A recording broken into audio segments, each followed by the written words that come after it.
Well, good afternoon. Welcome to this Monday edition of Wire to Wire from Horseshoe, Indianapolis. Alongside special guest Jimmy McNerney, sitting in for Racing Rachel, who's somewhere but not here. Track announcer John G. Dooley. We've got 10 races on tap. It's a hot one. Starting off this final week of August, temperature-wise, Jimmy Mack in the 90s. But for horse players, main track fast, turf course firm. Turf rail this week set at 12 feet.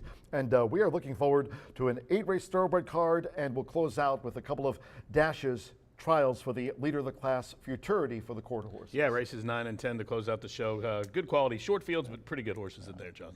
No live racing here on Friday, Saturday, and Sunday. That gave us a chance to not only just kind of take it easy for a few days, whether you live in town like me in downtown, but also a chance to watch some great racing around the country. Friday it was the Kings Plate at Woodbine. That was rescheduled. They had that severe weather for the originally planned running of the Kings Plate there at Woodbine. But on Friday it was Caitlin Her Greatness, of course, all Indiana Fever fans celebrating a victory. Of course, Caitlin Clark and Caitlin fans. It was Caitlin Her Greatness there at Woodbine in the Kings Plate. Yeah, with Rafael Hernandez, a pretty good race, and then of course the Travers was what an exciting race. I was rooting for the filly. I was too. Torpedo Anna, and of course Fierceness. Of all days, Fierceness doesn't throw that bounce. You know, it's every other race, but I was single to Kenny there. But she ran her heart out, ran a great race. 155th running of the Travers Stakes, and certainly for racing fans was tuning in. It did not disappoint, and Brian Hernandez Jr. I've gotten to know BJ and his family over the years, having this summer picked up the Mike Venezia Award, of course, talking about just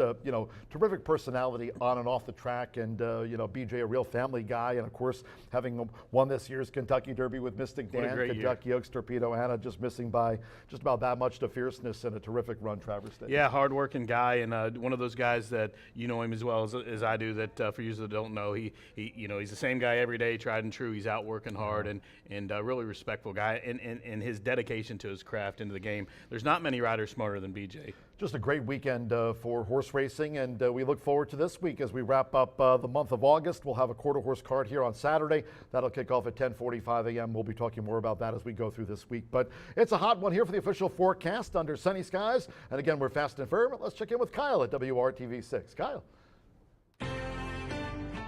From Indy's streaming news leader, this is a WRTV update.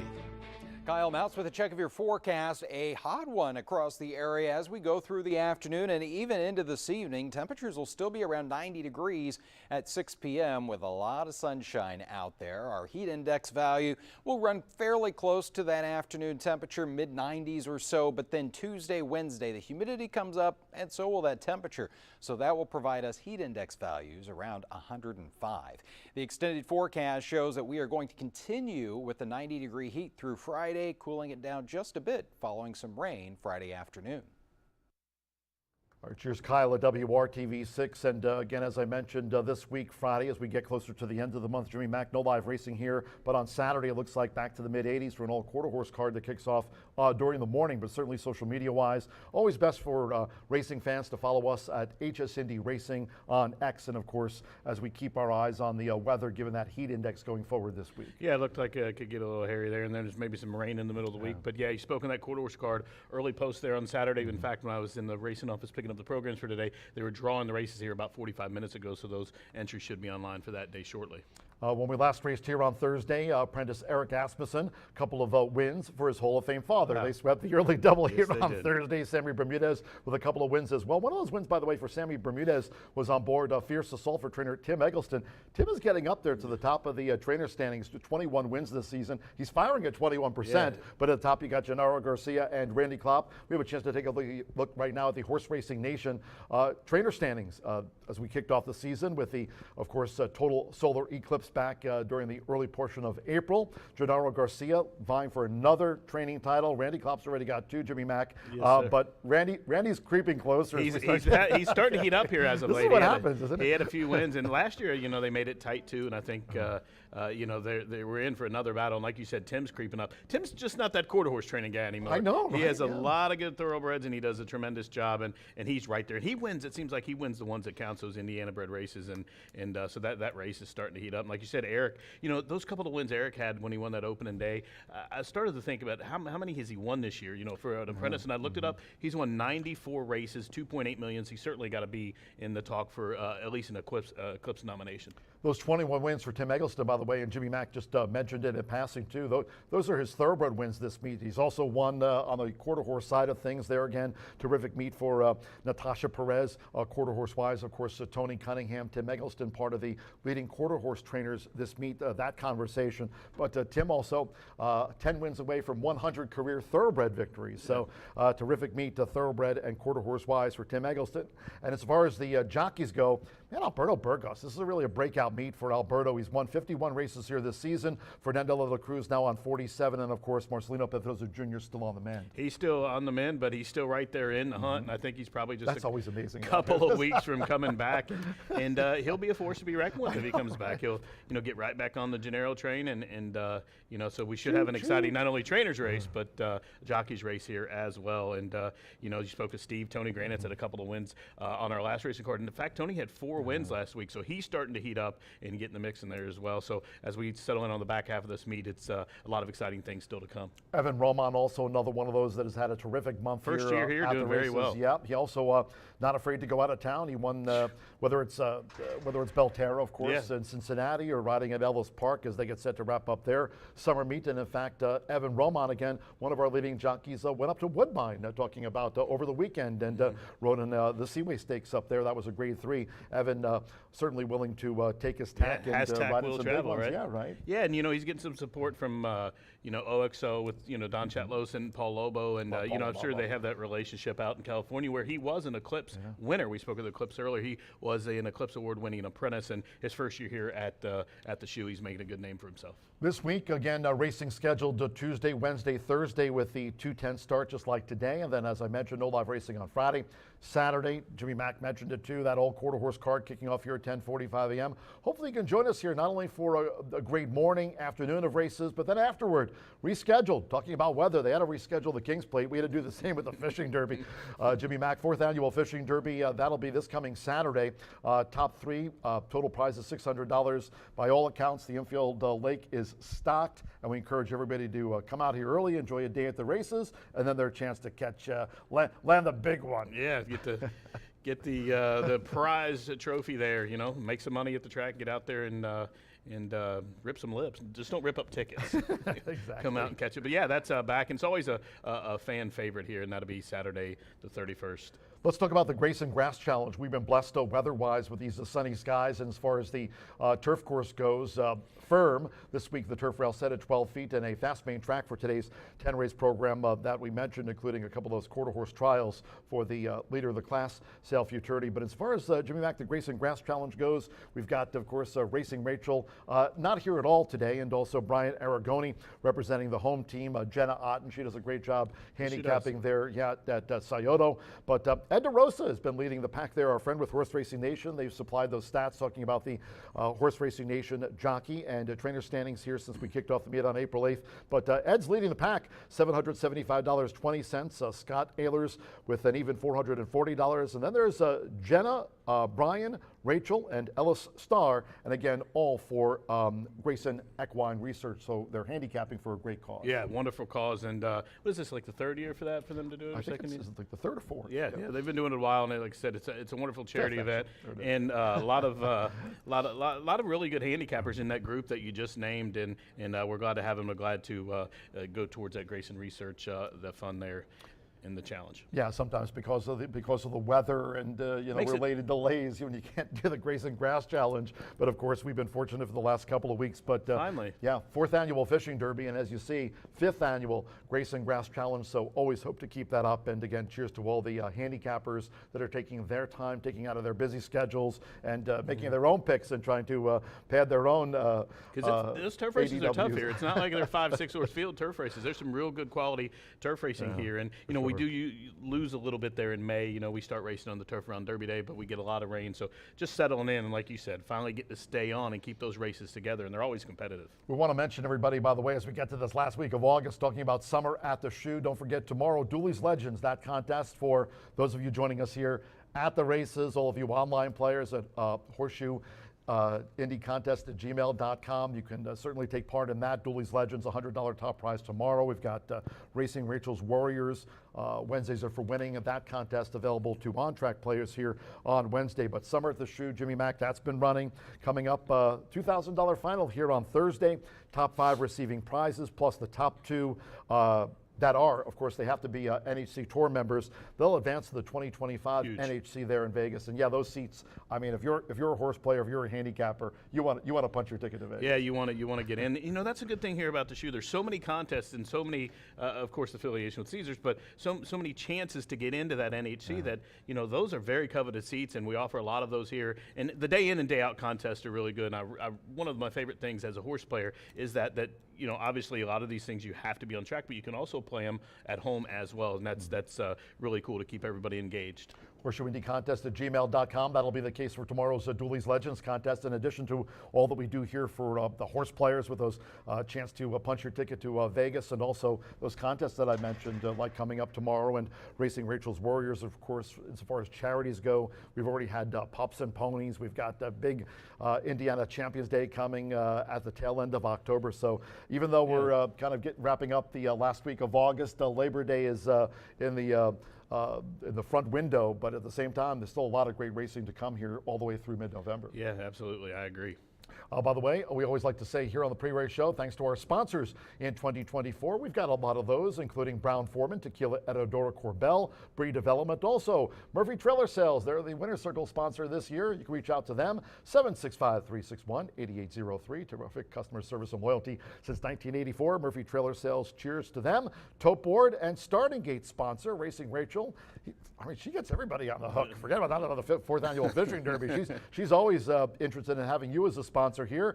B&H Electric, our great tote board and Starting Gate sponsor this year. They've got locations throughout the Hoosier State. You can reach them on the web at www.bh-electric.com. Social media-wise, I mentioned, again, it's going to be a hot week here at Horseshoe Indianapolis, so keep up to speed with us on social media. I sent out on X the Horse Racing Nation jockey and trainer standing, so keeping our fans up to speed insofar who the leaders are here going into this last week of August. You can exit me at John G. Dooley. Racing Rachel, of course, she'll be along this week, back from her lake vacation. On X at Racing Rachel M, and on Instagram, Martha Clausen. She'll be along later today, along with Jimmy McInerney handicapping the races. But Martha will be here for the final 2, talking about the pair of trials for the leader of the class, Sal Futurity. They'll be the 9th and 10th. And Brian Aragoni, of course, is always waiting in the wings at Mr. B Analyst on X, talking about the 50-cent early pick 5. Track-wise, Jimmy, we've got everybody covered too, not only on X but on Instagram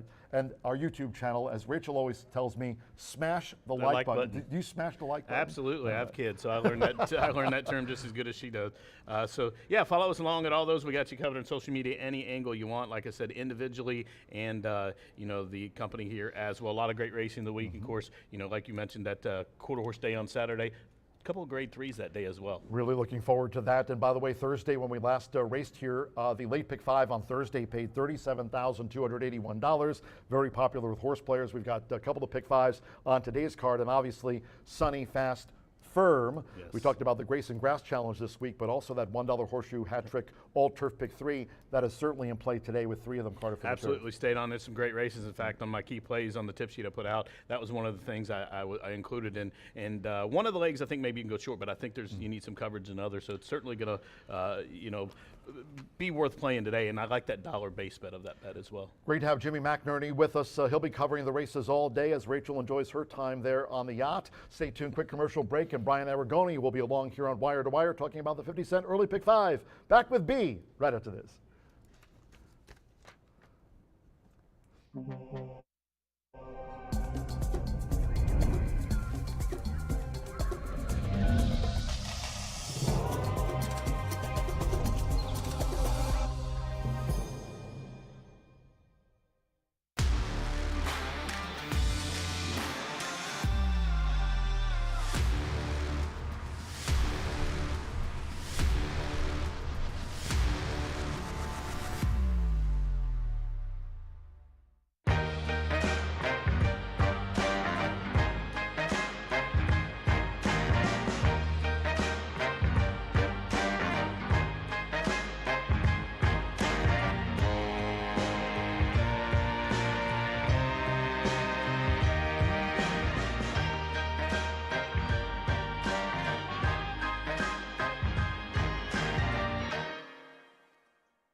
Feel the excitement with TwinSpires.com, the official betting partner of the Kentucky Derby and Breeders' Cup.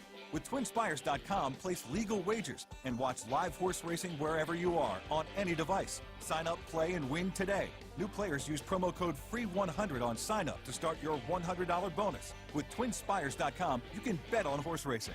Get the TwinSpires.com app to receive special offers and the most up-to-date information. Terms and conditions apply. Void where prohibited. Please wager responsibly.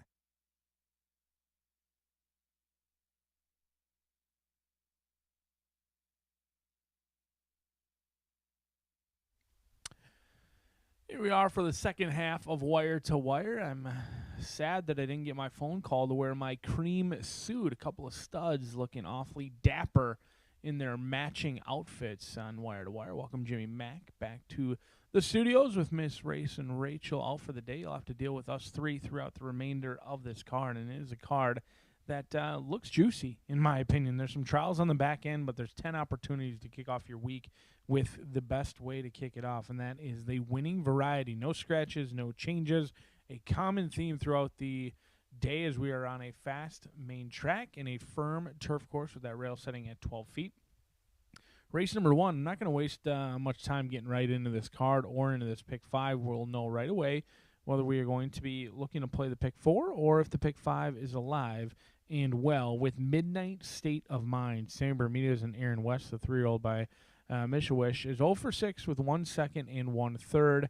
Got the drop last time out and was the beaten favorite at 7-5, but I thought ran very well. The top two, Tap Tap coming through and Midnight State of Mind, were really the only two that actually ran in that race. Now, the final time didn't come back very quick by any means, but this is a horse who was able to overcome a half step slow and kind of recovered to be well with the leader, but Tap Tap coming through just had too much horse that day. So I think Midnight State of Mind should appreciate being back with Maiden Claiming yet again in here. Made a big jump from Maiden Special Weight down to Maiden Claiming last time out, and you get Sammy Bermudez, who likes to be near the front, and that is where I want to be in this race. Your current favorite, though, is Barkabilly, making the Maiden Special Weight down to Maiden Claiming drop in here. Just not sure Barkabilly wants anything to do with two turns, as we'll go 1 mile and a 16th in the opener.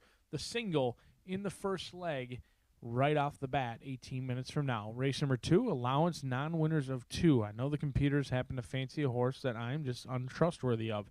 Endearing Spirit. Both computer programs I follow love the 3 in here. Class, speed, cutback. There's a lot to like about Endearing Spirit. I just couldn't get away from Sturgeon Moon and some of the others in here. I think the OXO horse Sturgeon Moon is the real deal. 6-1 for the son of Instagram, or excuse me, the daughter of Instagram. She was impressive back in June. Now, I don't know where she's been since then, but Evan Roman stays aboard, and I think Sturgeon Moon 6-1 is a juicy win wager candidate. But I will also use Sir Bahi on the cutback for Gennaro Garcia. This is an Indiana bred who took on Open Company and got the job done. Now takes on Open Company yet again. Should assure that you are in with a decent price. And then Sweet Moby, Sophie Doyle teaming up with John Ennis in here. Kentucky bred who's been well meant in each and every start and certainly looks live in this spot. 2, 3, 4, and 7, but no doubt about it, I do believe Enduring Spirit, the horse to beat, and Sturgeon Moon, potentially the horse to bet. Race number 3, allowance non-winners of 2. We're going to go 1 mile in here. Do scratch number 2, Starlet Sophie is out of this race. Starlet Sophie out. And we're going to go 1, 5, and 6. No true strong opinions. I do think Umboshi deserves a look for Chris Landeros. Rudy Brissett sending this son of or daughter of Justify in. Turf to dirt in play.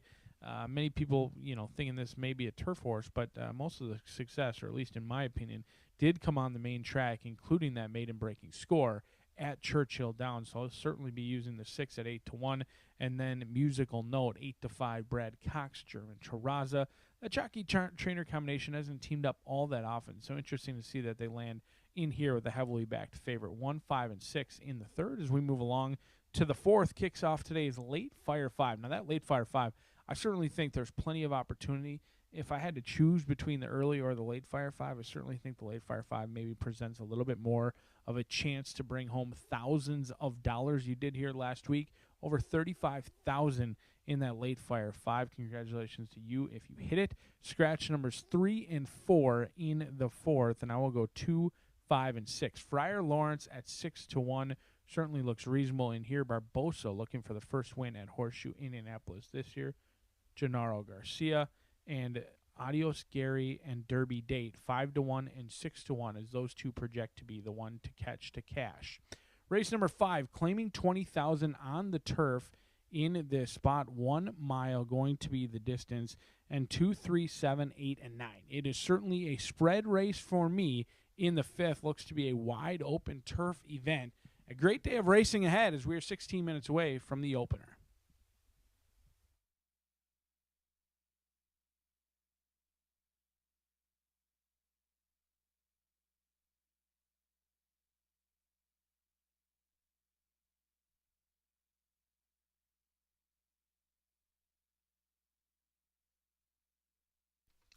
Good afternoon from Horseshoe Indianapolis. Hello now from the broadcast booth. Great to have you with us.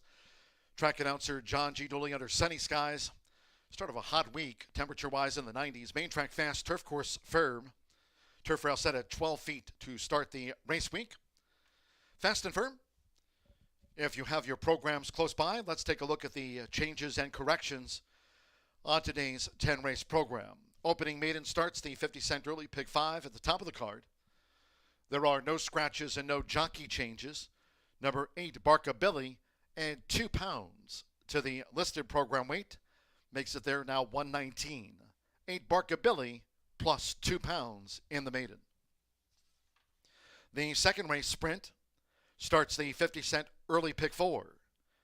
From the juvenile sprint, scratch the 1, Charbonnet. Number 1, Charbonnet, has been scratched. 6, Mandelo, a jockey change to Rafael Mojica Jr. Rafael Mojica Jr. on the 6, Mandelo. In the third, scratch from the mile, number 2, Starlit Sophie. No superfecta wagering. No superfecta. Scratch the 2, Starlit Sophie. Number 6, Omaboshi. The jockey will be Chris Landeros. Chris Landeros rides the 6, Omaboshi in the mile. In the fourth race, scratch from the sprint, 3, Gold Buck, and 4, Page 1. With those scratches, no show wagering, no trifecta, no superfecta. Win place, exacta, double, pick 3, sprint starts the 50-cent late pick 5, scratch the 3, and number 4. Race 5, 1 of 3 today, Cardiff for the turf course under sunny skies. Phillies Mares Turf Mile starts the $1 horseshoe hat trick all turf pick 3. Starts here. Scheduled at 4:14. Now in the turf mile, there are no scratches and no jockey changes. The 1, Princess Calamo, 1 pound over. Number 9, Sprat, and 2 pounds to the program weight. All 9 run, and the Phillies Mares Turf Mile starts the horseshoe hat trick turf pick 3. In the 6th race, maiden juvenile Phillies turf sprint, scratch number 3, Forbidden Friend, the 13, Snazzy Gal, and take out the 14, Sand Queen. Scratch numbers 3, 13, and number 14. Number 7, Nile Candy. There's a jockey change to Coco Merja. 1 pound over. Coco Merja on 7, Nile Candy.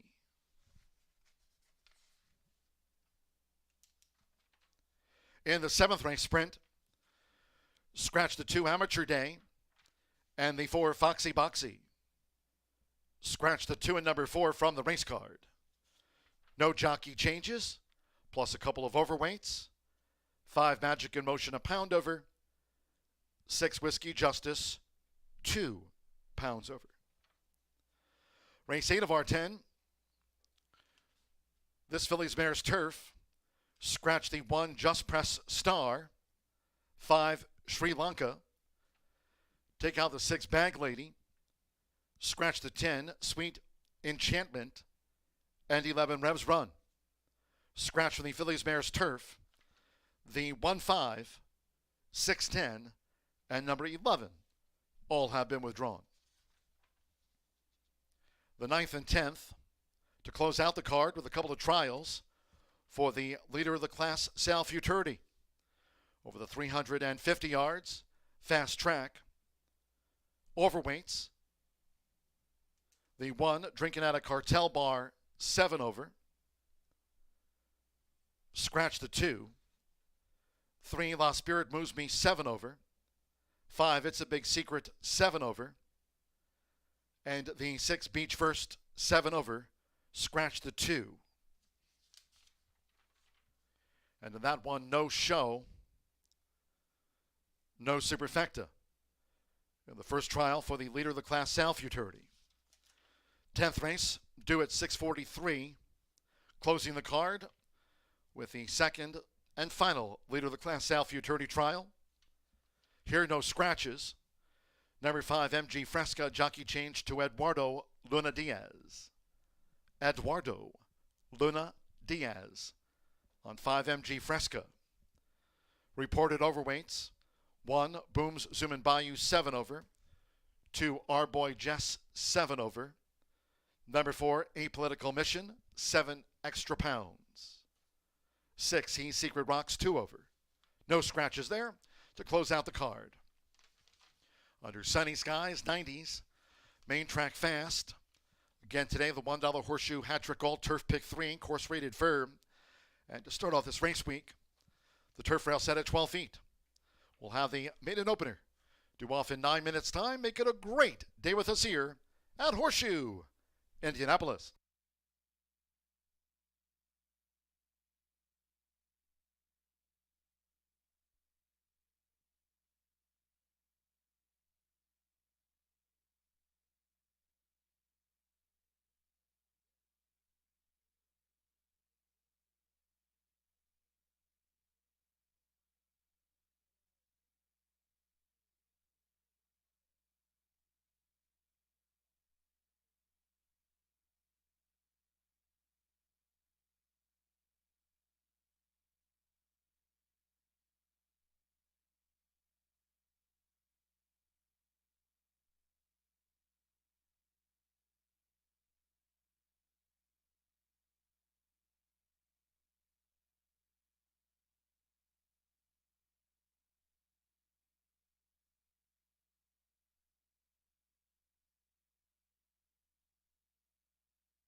The horses call postward for the first race, starting with the maiden over the mile and a 16th, a field of 8.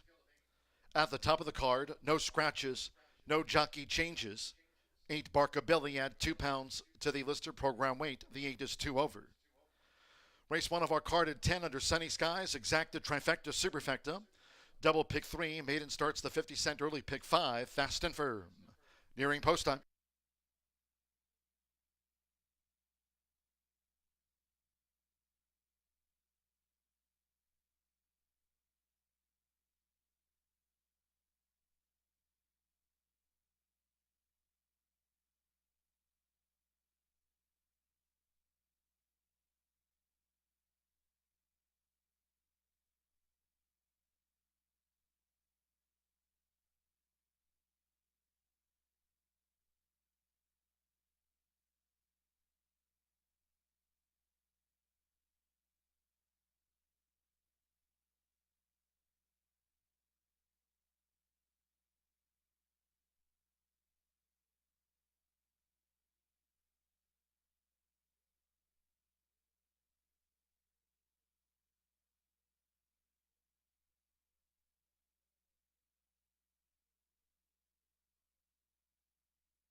We're now less than 1 minute away from post time for the maiden. Starts the 50-cent early pick 5, fast and firm.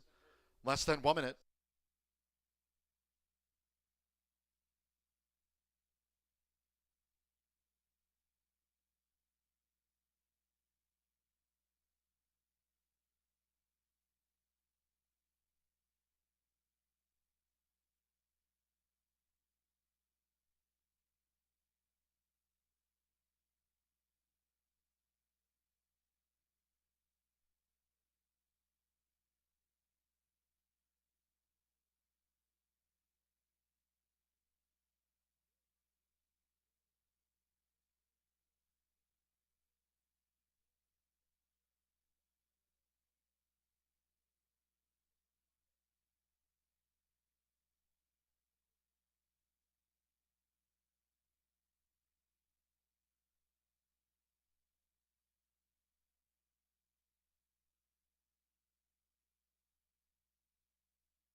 The horses are approaching the starting gate.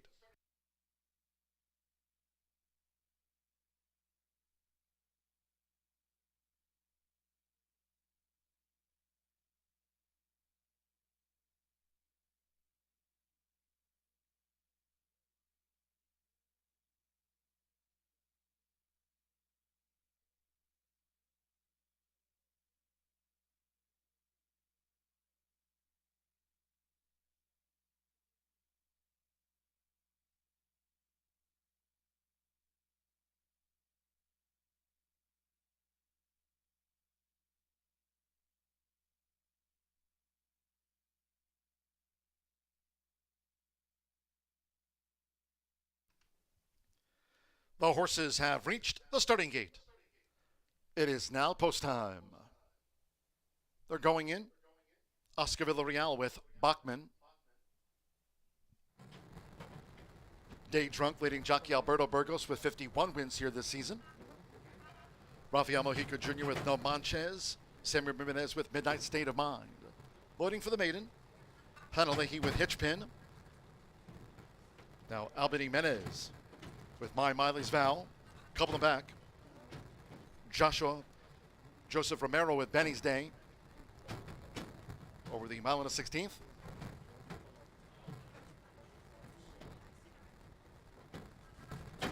One more. Rodney Prescott with 8 times started. Barkabilly. Midnight State of Mind, 4-5 the first favorite. Main track fast under sunny skies to start the week. All in. Boyan. Running at Horseshoe Indianapolis. Benny's Day broke sharp. Day Drunk with an early bid. Bachman settles with the rail. Barkabilly strides up on the outside. And in the purple silks, Midnight State of Mind is also close as they enter the first turn. It's Benny's Day and Day Drunk. These two vying early with 7 furlongs to run. While 2 clear from Midnight State of Mind, who's gained 3rd from Barkabilly, 4th on the outside at the 6.5. Bachman taken back with the rail there by Oscar Villarreal as they go to the back. Then it's a break of 7 more to My Miley's Vow with No Manches, and Hitchpin trails here in the Monday opener. 23.90 lead seconds making this backstretch run. Benny's Day with Day Drunk, and Barkabilly also joins in. So short lead for Benny's Day with the rail now for Joseph Romero. Benny's Day is just in front of Day Drunk between horses, and Barkabilly is 3 deep uncovered. With Samuel Bermudez, Midnight State of Mind is now drawing in from 4th as they went past the half-mile pole in 48.41 seconds. Then Bachman with No Manches in between horses, wide My Miley's Vow, and Hitchpin remains last of 8. They round the far turn inside 3 furlongs to go, and it's Barkabilly who's now taking the lead for Rodney Prescott coming toward the quarter pole as Midnight State of Mind looms up. Benny's Day showed that speed, straightens away in 3rd. Dropping back was Day Drunk from his early efforts as these maidens straighten away. No Manches, and on the front side, My Miley's Vow. They're homeward bound after 3 quarters in 1 minute 13.99 seconds. Barkabilly leads here by just about a couple of lengths with 1 furlong to go, and Barkabilly trying to last over Midnight State of Mind with Bachman running on between horses into 3rd. No Manches is 4th. Benny's Day wilts in the heat to 5th. They're close to home. Here's Midnight State of Mind outside of Barkabilly. Barkabilly safe at home over Midnight State of Mind. Bachman 3rd. No Manches finished 4th.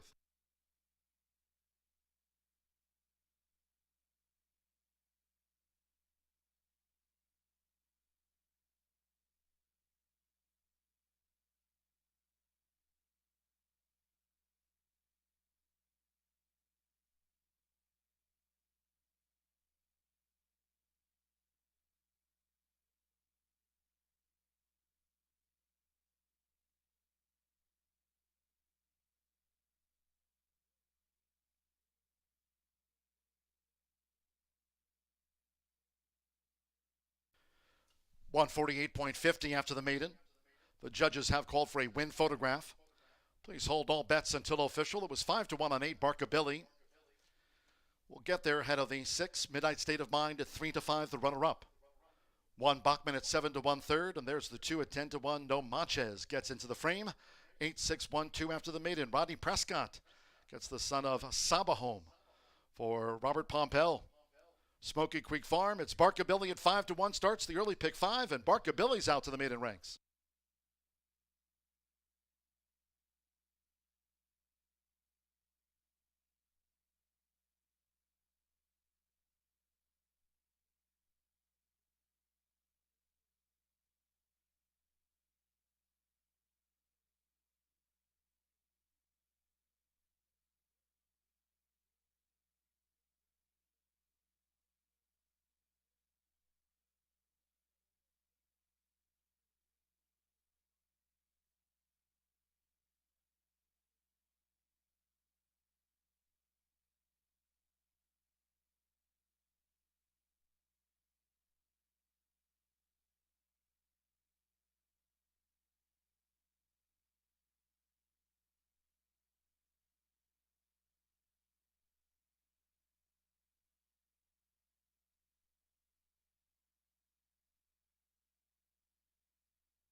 In the Murphy Trailer Sales Winners Circle, the 8 Barca Billy with Rodney Prescott. Barca Billy is a 3-year-old big gelding by Saba out of the Smoke Warning Mare. Not in the mood for that. Bred in Indiana by Therese and Herb Brycells. Smoky Creek Farm and trained by Robert Pompel. Horseshoe Indianapolis congratulates the winning connections. Barca Billy is a maiden no more.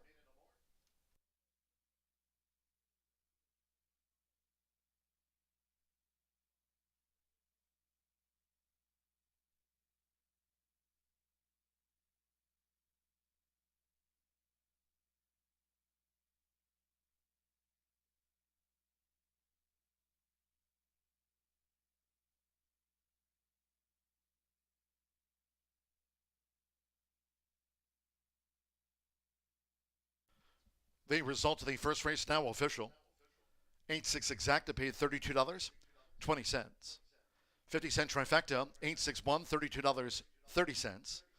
With no Manches fourth, the 10-cent superfecta, 8-6-1-2, returned $24.24. All 8 ran 148.50 after the maiden, 23 minutes to race 2. And the juvenile sprint, scratch the 1, Charbonnet. Scratch the 1. 6 Mandelo, a jockey change to Rafael Mojica Jr. Rafael Mojica Jr. rides the 6 Mandelo. The 4 Sir Baji is 3 over. Exacta trifecta superfecta. Double pick 3 starts at the 50-cent early pick 4 Fast and Firm. 2:43 post time. In all cases, please do try to make your selections. And Horseshoe Indianapolis wagers today early. Thank you. Coming up in just a moment, our first replay of the day of the maiden. Hope you had a bet on Barca Billy.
Running at Horseshoe Indianapolis. Benny's Day broke sharp. Day Drunk with an early bid. Bachman settles with the rail. Barca Billy strides up on the outside. And in the purple silks, Midnight State of Mind is also close as they enter the first turn. It's Benny's Day and Day Drunk. These two vying early with 7 furlongs to run. While 2 clear from Midnight State of Mind, who's gained 3rd from Barca Billy, 4th on the outside at the 6.5. Bachman taken back with the rail there by Oscar Villarreal as they go to the back. Then it's a break of 7 more to My Miley's Vow with No Manches, and Hitchpin trails here in the Monday opener. 23.90 lead seconds, making this backstretch run. Benny's Day with Day Drunk, and Barca Billy also joins in. So a short lead for Benny's Day with the rail now for Joseph Romero. Benny's Day is just in front of Day Drunk between horses, and Barca Billy is 3 deep uncovered. With Sammy Bermudez, Midnight State of Mind is now drawing in from 4th. As they went past the half-mile pole in 48.41 seconds. Then Bachman with No Manches in between horses, wide My Miley's Vow, and Hitchpin remains last of 8. They round the far turn inside 3 furlongs to go, and it's Barca Billy who's now taken the lead for Rodney Prescott coming toward the quarter pole as Midnight State of Mind looms up. Benning's Day showed that speed, straightens away in third. Dropping back was Day Drunk from his early efforts as these maidens straighten away.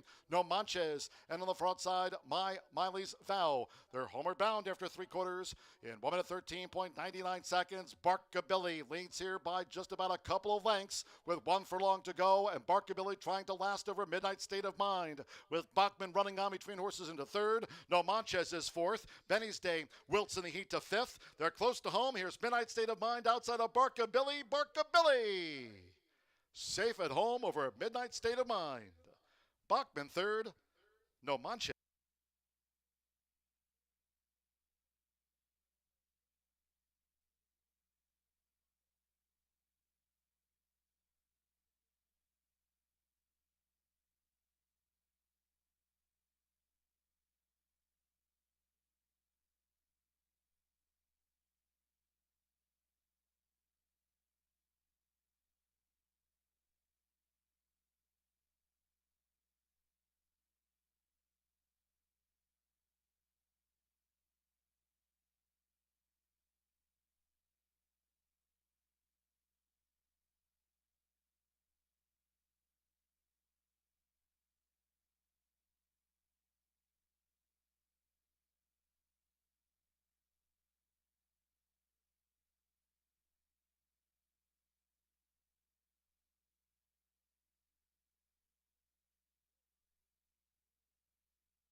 Collinsville, Illinois comes in and takes down the opener, Team Pompel, with Barca Billy. The second route start was the winning one here for that class drop at Rodney Prescott up top of the winner there, taking that class drop. Pays double digits there, did Barca Billy in the opener to start the pick 5. Now race number 2 is coming up next in just about 9 minutes, and it will start the early pick 4. We do have a scratch in here, a horse who I loved in the race number 1.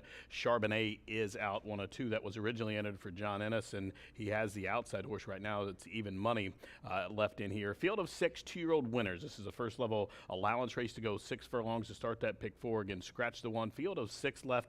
I'm going against the horse that I thought would probably be a favorite or second choice after the defection of the 1. Losing the 1, obviously a lot of those odds are going to come down because we lose over a quarter of the points in the morning line with that 2.5 to 1 morning line favorite out. I'm against the 7 Sweet Moby. If you used him, I could see why, but I'm going for a girl to beat up on the boys here. My top pick in here, number 2, Sturgeon Moon. Now this one currently right now 2.5 to 1 as she takes on the boys. She was a winner here at the shoe on debut, and pretty impressive winner where she sat just off the pace, did Sturgeon Moon for Larry Best OXO and Paulo Lobo. Evan Riemann has the return call here. I expect her with that inside stall to break sharp, and she must go. She don't want to get covered up in here, and I think if she goes, she might be touched to catch. She's out of Instagram, who's a freshman sire and doing okay his first year as a sire. I think he has 5 winners from 39 on the dirt, and had a stakes winner a couple of days ago up in Canada.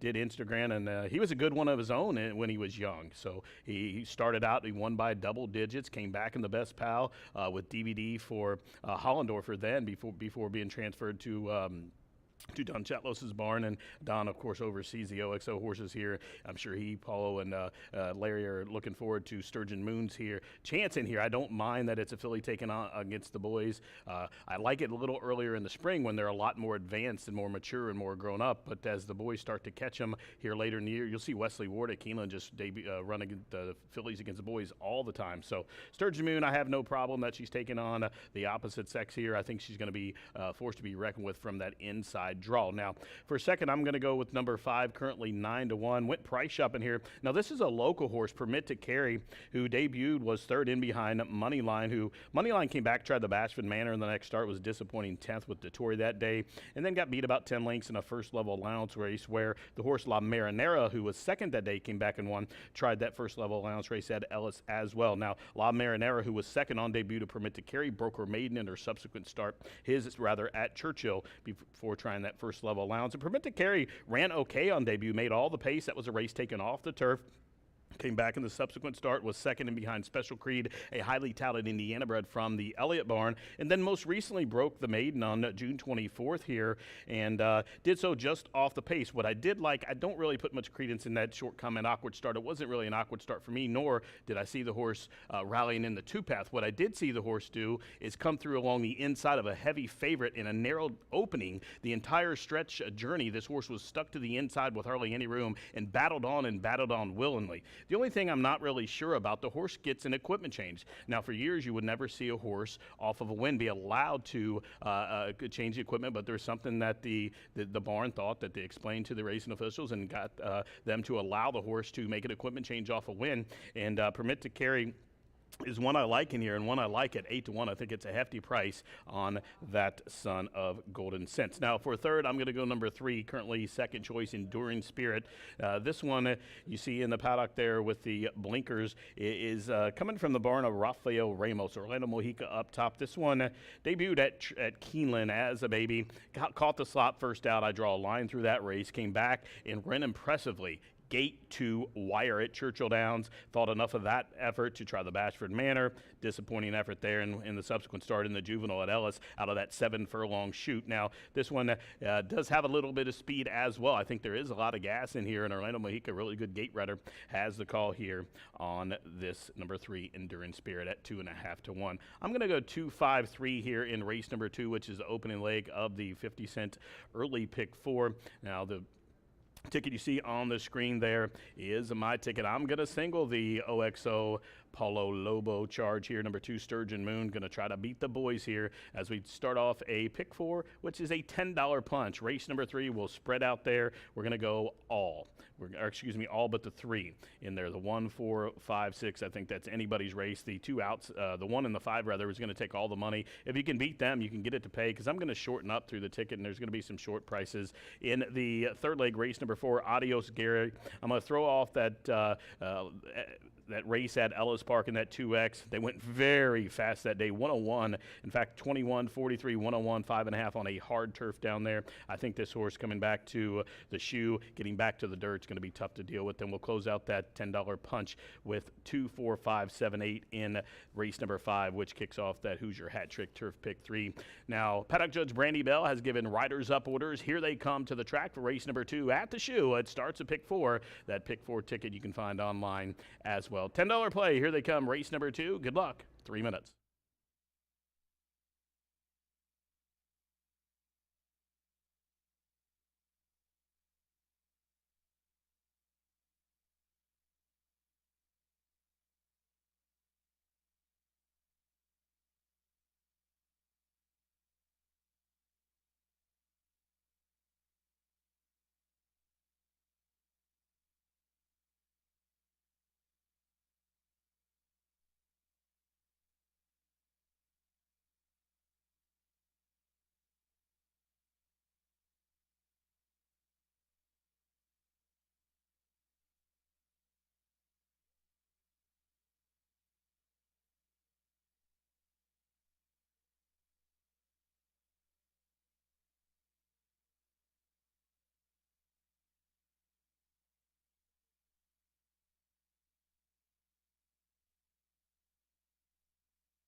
The 2-year-olds call postword now for the second race sprint, carded at 6 furlongs. They fill the 6. Number 1, Charbonnet, has been scratched. Scratch the 1, Charbonnet. Number 6, Mandela, the rider, Rafael Mojica Jr. Rafael Mojica Jr. is on number 6, Mendelo. Number 4, Sir Baji, 3 over. Exacta, trifecta, superfecta. Double pick 3. Juvenile sprint starts the early pick 4. Fast and firm. Nearing post time.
Less than 1 minute to post time. Starts the 50-cent early pick 4. Less than 1 minute.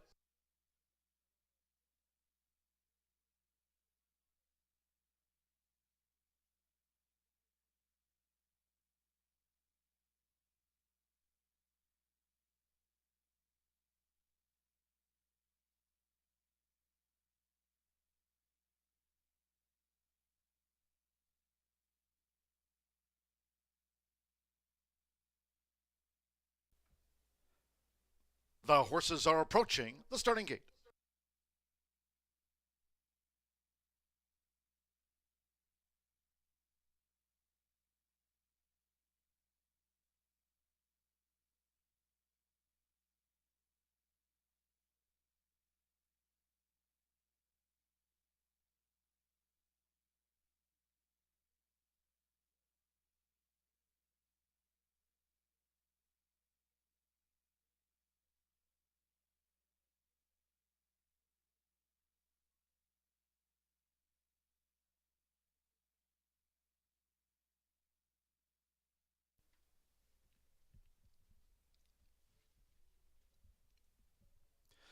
The horses have reached the starting gate. It is now post time. Loading in front of starter Ray Kuick. Evan Roman with Sturgeon Moon. Sturgeon Moon facing the boys. Orlando Mexico with Enduring Spirit joins Sturgeon Moon. Manny Escobar with Sir Baji coming up.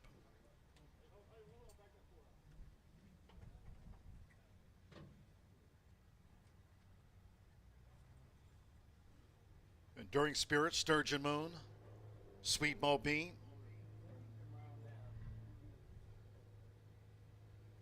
Favored here for the sprint. Now 9-5 on Enduring Spirit.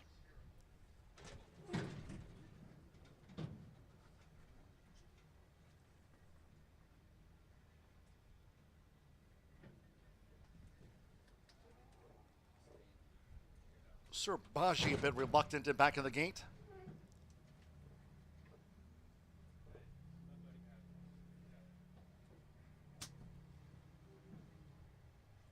A last out winner here over the mile, Sir Baji. It's 8-5 Enduring Spirit, 2-1 Sweet Mo Bee. Now 5-2 the filly Sturgeon Moon.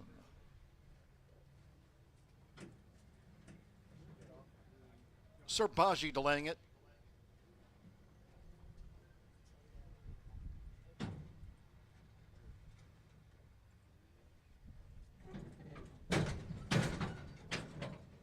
Now Sir Baji's gone all in. Out to 6-1. Andarizalo with Permit to Carry coming up. Now 3-2. Enduring Spirit favorite. Couple to the back. Rafael Mojica Jr. with Mandelo.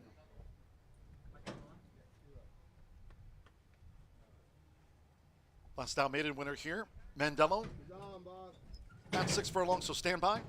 One more. Sophie Doyle with Sweet Mo Bee. Enduring Spirit, 3-2 favorite. Second of the day from Horseshoe Indianapolis, all in. And they're off. Sweet Mo Bee broke sharp for Sophie Doyle. Sweet Mo Bee to the lead and looks to cross and clear. Here comes an early bid by Sturgeon Moon, and right there, Enduring Spirit in between horses as they join Sweet Mo Bee now. So with the rail for Evan Roman. Sturgeon Moon, she's taken the lead from sharp starting Sweet Mo Bee, and Enduring Spirit right there mixing it up as they dash past the half-mile pole. Sir Baji with Permit to Carry running a wide fifth, and Mandelo trails the juvenile sprint. The opening quarter, 22.25 seconds as they roll to 3 furlongs from home. It's Sturgeon Moon as Sweet Mo Bee comes with this bid. Sweet Mo Bee has taken the lead from Sturgeon Moon, who tries to re-rally coming toward the quarter pole. Enduring Spirit is running in third. A break of 4 to Sir Baji with Permit to Carry, who's raced wide, and Mandelo has trailed. Sweet Mo Bee spins them in. Sweet Mo Bee for Sophie Doyle. Half mile, 45.63 seconds. It's Sweet Mo Bee. Kept to the task with 1 furlong to go. Sturgeon Moon, she's trying hard toward the inside. Sweet Mo Bee holding this advantage past the 16th with Enduring Spirit third and joined by Sir Baji. Enduring Spirit has dropped back. They're close to home. It's Sweet Mo Bee and Sturgeon Moon, the 1-2. Sweet Mo Bee has won it. Sir Baji third with Enduring Spirit back and forth.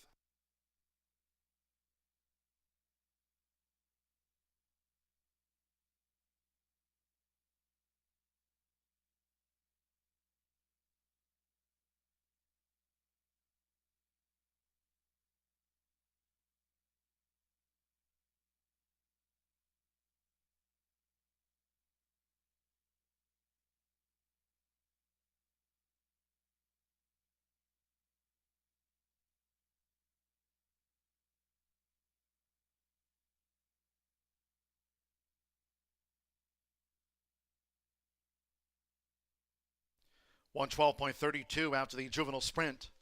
112.32, 7.243. The judges have posted the unofficial top four. After the running of race 2, number 7, Sweet Mo B. At 2-1 first, the 2. Sturgeon Moon, 5-2. The filly was the runner-up. Number 4, Sir Baji, 8-1 third.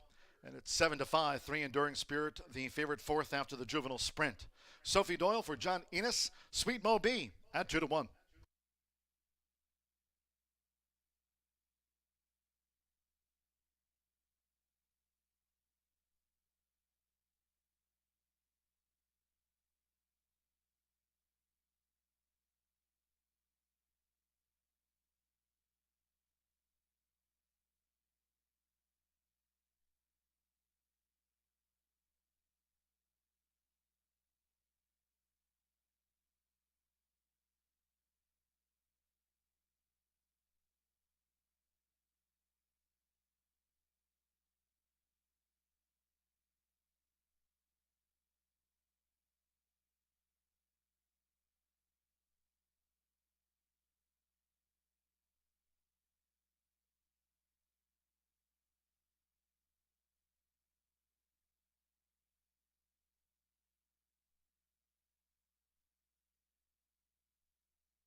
Returning to the Murphy Trailer Sales Winner's Circle, number 7, Sweet Mo B with Sophie Doyle.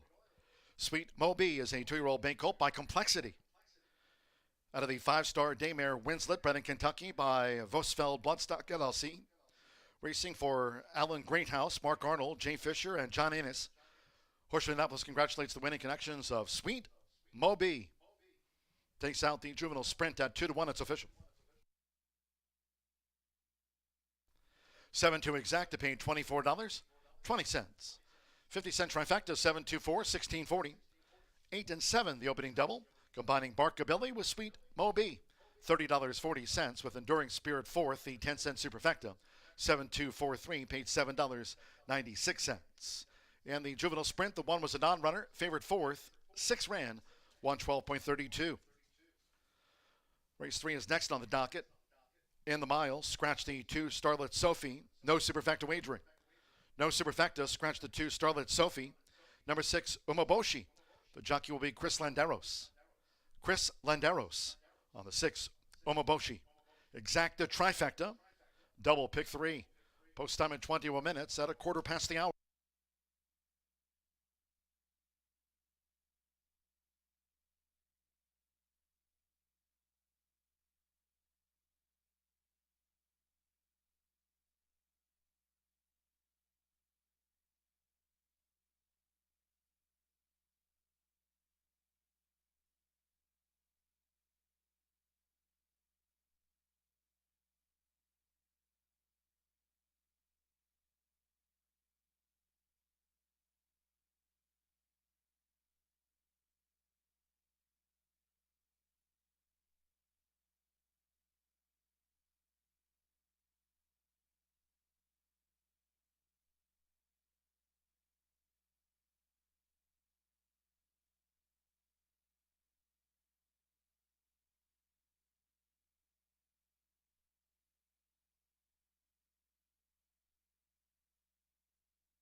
And they're off.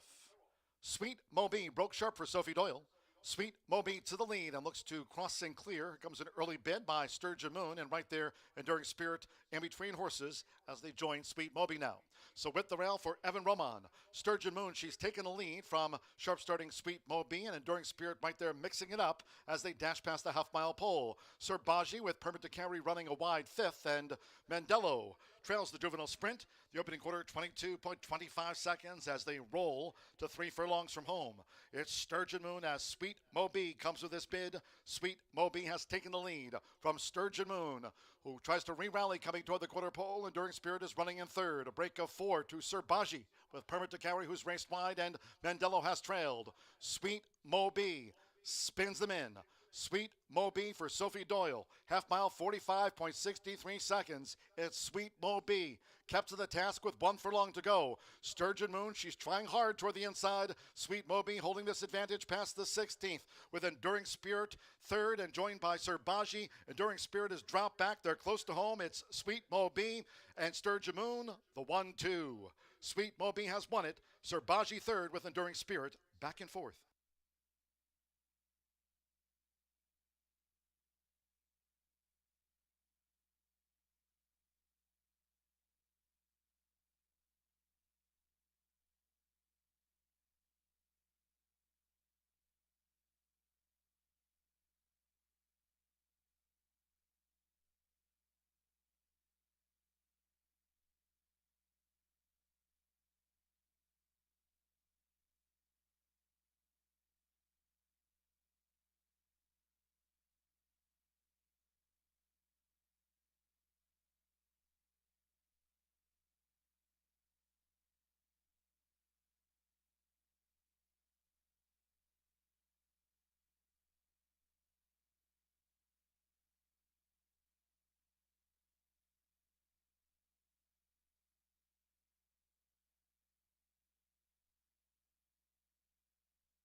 Well, track announcer John G. Dooley with today's edition of Dooley's Data. We've got the mile coming up here at the races. A couple of races already in the books here to start off this race week and final week of August with Barkabilly and one race ago, that juvenile sprint. Congratulations. John Enos teaming with Sophie Doyle, the son of Complexity, Sweet Moby, winning that second race, juvenile sprint. 2 races, no claims through 2, but we thought this would be a good time as we start this new race week here and get set to wrap up the month of August with a look at the claims so far, a claims edition of Dooley's Data. Here's an update, fresh off 3 claims last Thursday. So far, the claims report for this season, and of course, we started off the meet with the total eclipse of the heart, April 8th beginning for the solar eclipse. There have been 52 claims through the first 74 days of racing here at Horseshoe Indianapolis. Those claims, 52, totaling up to $566,500. Now, compared to last year, let's just have a look at it. There were 73 claims through the first 74 days of racing. So insofar as the claim box goes, not as busy as 2023. And back a year ago, those 73 claims through 74 races, a total of over $1 million.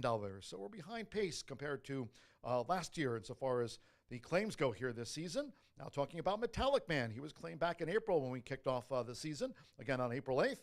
Metallic Man, to this point, remains the highest claim for the year at $25,000. Still a lot of racing to go here this season at Horseshoe Indianapolis. We'll wrap up around mid-November, but so far claims behind the pace of 1 year ago. We are about 13 minutes away from the mile coming up here today. If you're joining us at the races, sunny 90s, fast and firm, do stay hydrated if you're joining us here at the track. Looking forward to the mile coming up, and don't forget today, Turf Course Firm, rail at 12 feet as we start this race week. We've got the $1 Horseshoe Hat Trick, Turf Pick 3, featured on the card on a Monday at the Shoe.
Moving right along on a steamy Monday here at Horseshoe Indianapolis, 10 minutes away from the third already. Stretch number 2, Starlet SoFi will stretch it out this race, go 1 mile on a fast main track, allowance level competition, all looking for their second career victory. A small but talented field of 5 will navigate the 8 furlongs, and I'm going to look no further than the inside post. It's Musical Note, a 3-year-old gray filly by Mendelssohn, who is a good-looking sort in here, bred by Clarkland Farm over in Kentucky. German Chiraza going to pick up the mount in here for Brad Cox. He's got limited starts for the Cox gang, but they are winning at 25% from a small sample size of 4. Musical Note going to try the dirt for the first time after being the beaten favorite at below even money over at Turfway on the stretch out. She showed speed, didn't show much finish on the synthetic. The third place runner, Max's Superfly, did come back to win, so may have exited what looks to be a more live race than it may appear from a restricted starter allowance level type group back in February. Has been training consistently both at Keeneland and Ellis. I'm sure they had plenty of locations where they could have run this one. But I think Musical Note, even though they haven't shown speed thus far against this field, I would like to see a horse who showed good early foot on debut, winning that race from off the pace, go to the lead and try and play Catch Me If You Can. I think Musical Note has the lead if they want it. It's certainly there for the taking. Doesn't look like anyone else can keep up with this one early. Things get a little bit dicey if they do fall too far behind and try and come from the back of the pack, in my opinion. So I'm hopeful that Terraza going to put Musical Note on the lead and play Catch Me If You Can, as they are vying for favoritism right now with this one, Umbashi. Chris Landeros and Rudy Brzett in here. 3 starts on the turf so far this year. In fact, hasn't been on a fast main track since November 10th of 2023. It's been some time, but Umbashi actually broke the maiden at Churchill on the dirt, going 1 mile and a 16th. So Horseshoe has 2-turn experience, has dirt experience, put up a good number, likes to be close to the lead, hasn't really shown much speed in the last 2 starts on the turf. They go back to the main track in here. Now, Landeros, he hasn't had much luck when he shipped his tack here to Horseshoe Indianapolis. A lot of seconds and thirds, but winning at 9%. Now, it's a smaller sample size, only start number 33 for him, but looking to improve that rate in here in his first start with Rudy Brzett, at least here at Horseshoe Indianapolis, will come aboard. Umbashi, favorably drawn from the outside, certainly looks fit enough. We'll see if they can navigate a trip from the outside post against the small field. Number 5 is Autumn Chill. Now, speaking of chilly on the board at this point, 2-1 morning line, currently double that at 4-1 is Autumn Chill. Second start off the layoff, going out for Hall of Fame trainer Steve Asmussen. Alberto Burgos, our leading rider in the standings at this point, well more than halfway through the meet. He's had himself an excellent showing to this season with 51 winners. Second start off the layoff, turf to dirt in play. And we'll see if Autumn Chill can show the naysayers, because right now there are plenty of naysayers being double that morning line. Got the maiden breaking score on August 27th, almost a year ago to the day at Del Mar. Now looks to get the job done in here. Shipping from the West Coast to the Midwest, trying to get that Midwest money, is Autumn Chill, but chilly on the board at 4-1. We'll see if Musical Note, the gray daughter of Mendelssohn, can get the job done in here. A small field, but a talented one at that. We'll see who can navigate the 8 furlongs just 6 minutes from now.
The Phillies stepping onto the track now for the third race mile. A field of 5. Scratch the 2, Starlet Sophie. Scratch the 2. Number 6, Umeboshi. The jockey Chris Landeros on the 6, Umeboshi. Exacta trifecta with the scratch of Starlet Sophie. The 2 is a non-runner, no superfecta wagering. Exacta trifecta, double pick 3. Fast and Fur. 3 minutes. 3 minutes to the mile.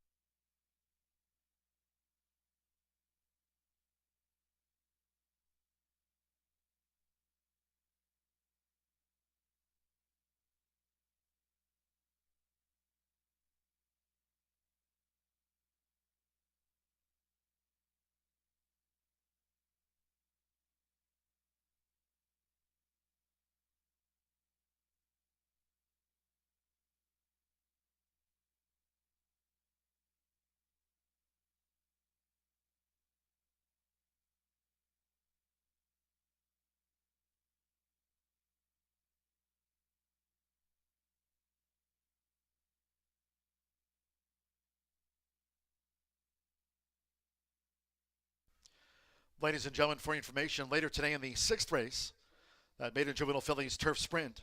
Race 6, there is a jockey change there in the 6th race we need to announce. In race 6, number 5, Certain Victor E will be ridden by Gabriel Lagunas, who rides here in the mile. That's in the 6th race later today. 6th race, maiden juvenile fillies turf sprint. There in race 6, number 5, Certain Victor E. The jockey will now be Gabriel Lagunas on the 5, Certain Victor E. That's in the 6th of 10 carded.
We're now less than 1 minute away from post time for this Phillies mile.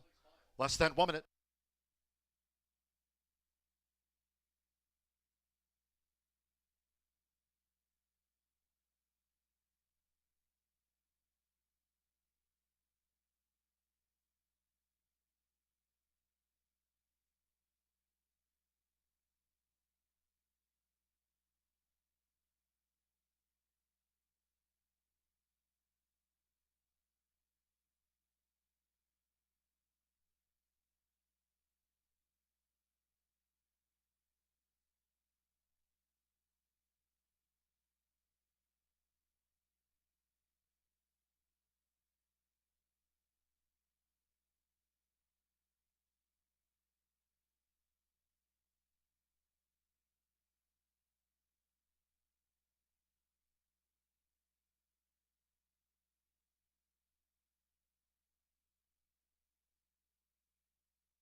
The horses are approaching the starting gate.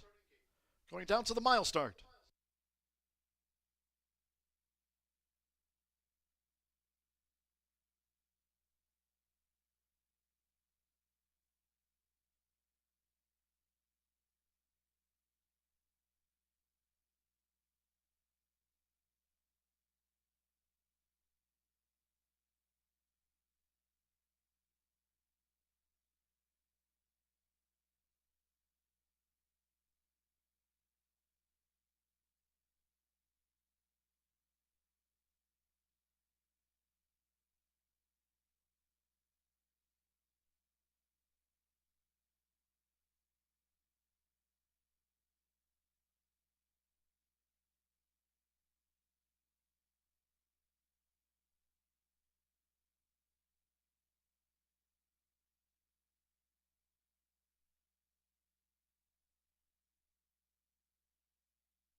The horses have reached the starting gate.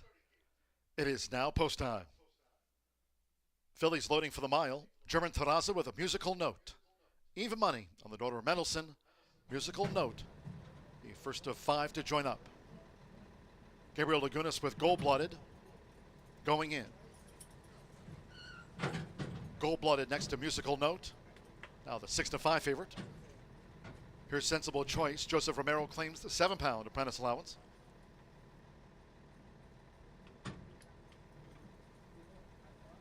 A couple of fillies back. Alberto Burgos with Autumn Chill. One more, Umeboshi. Chris Lenderos for Rudolph Brissett, who scored his first Grade 1 victory in the Forgo at the weekend. They're in the game. They're off. Umeboshi was slow to go. Gold-Blooded broke sharp there for Gabriel Lagunas. Musical note with the rail, Sensible Choice. Autumn Chill is in the red silks as they enter the first turn. And after hesitating at the mile start, Umeboshi has dropped back to last. It's Gold-Blooded. So Gold-Blooded in front. A musical note tightly with the rail at the 6.5. Sensible Choice, Autumn Chill, and Umeboshi remains last to the 5. It's Gold-Blooded. Gold-Blooded's in front as they go to the back. Toward the inside for German Terraza. Musical note staying close to Gold-Blooded, who's the overall leader. With Joseph Romero, Sensible Choice, and the Neon Orange is running in third. Then toward the inside with Alberto Burgos, Autumn and Chill is in the leading quartet and will settle back by Chris Lenderos. Umeboshi remains the final filly for the run past the half-mile pole. The first 2 of 8 furlongs in 24.79 seconds. Musical Note starting her bid now. So here's Musical Note, who's moved through underneath of Gold-Blooded to take the lead. Half-mile, 48.96 seconds. Then Sensible Choice with Autumn Chill and Umeboshi remains last of the 5, but now inside 3 furlongs from home. It's Musical Note going toward the quarter pole as Sensible Choice is drawing in. To the inside is Autumn Chill, Gold-Blooded in the white cap, and Umeboshi has trailed. As these fillies turn for home, Sensible Choice runs at Musical Note. They turn for home together after 3 quarters in 1 minute 13.70 seconds. Musical Note has responded. Musical Note responding for German Terraza. Sensible Choice right there for Joseph Romero. And these two pass the 16th, and it is Musical Note. Musical Note kicking clear close to home. Musical Note, the daughter of Mendelssohn, to the top of the charts, 1 by 4 from Sensible Choice. Autumn Chill was third, and then Gold-Blooded and Umeboshi.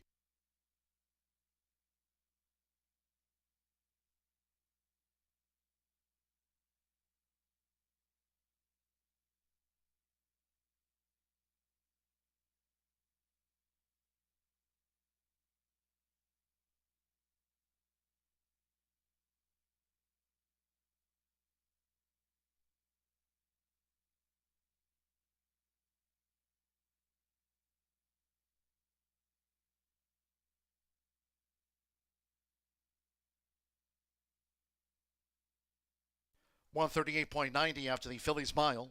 138.90 unofficial. 14531 Musical Note. 9-5 first, the 4 Sensible Choice. 3-1 was the runner-up after the mile. 5 Autumn Chill.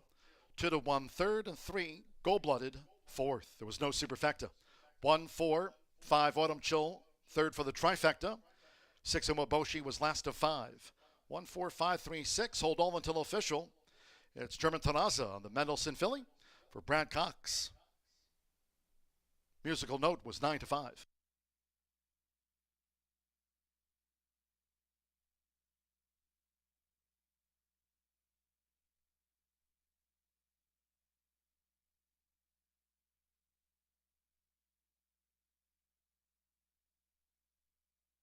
There's been a jockey's claim of foul lodged in the stretch run of the mile.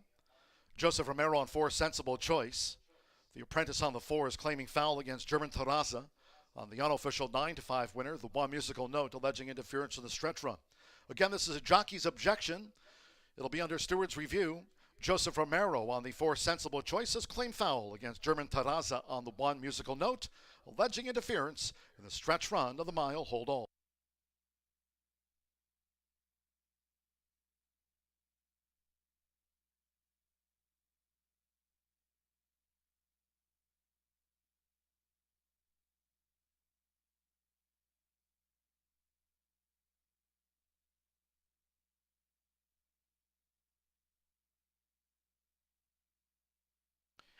That claim of foul, it's been quickly dismissed.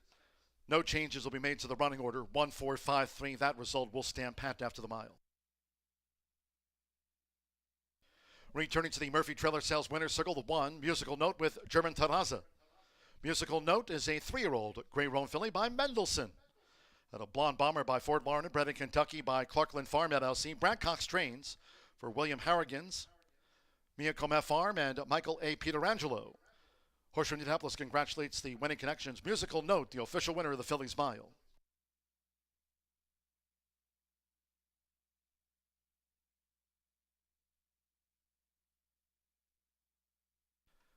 The 1-4 Exacta paid $22.60. 50-cent trifecta, 1-4-5, $12.75. Autumn Chill ran third in the mile. 7-1 double, $19.20. First pick 3 on the card, paid $29.70. In the mile, the 2 was a non-runner. Favorite first. 5 fillies ran, 138.90 after the running of race 3. Fourth race sprint, scratch 3 Gold Buck and 4 Page 1. A couple of scratches from the sprint. No show, no trifecta, no superfecta wagering. Win place, Exacta, double pick 3. Starts the 50-cent late fire 5. No show, no trifecta, no superfecta. Scratch the 3 in number 4. Post time for race 4 in 21 minutes at 3:46.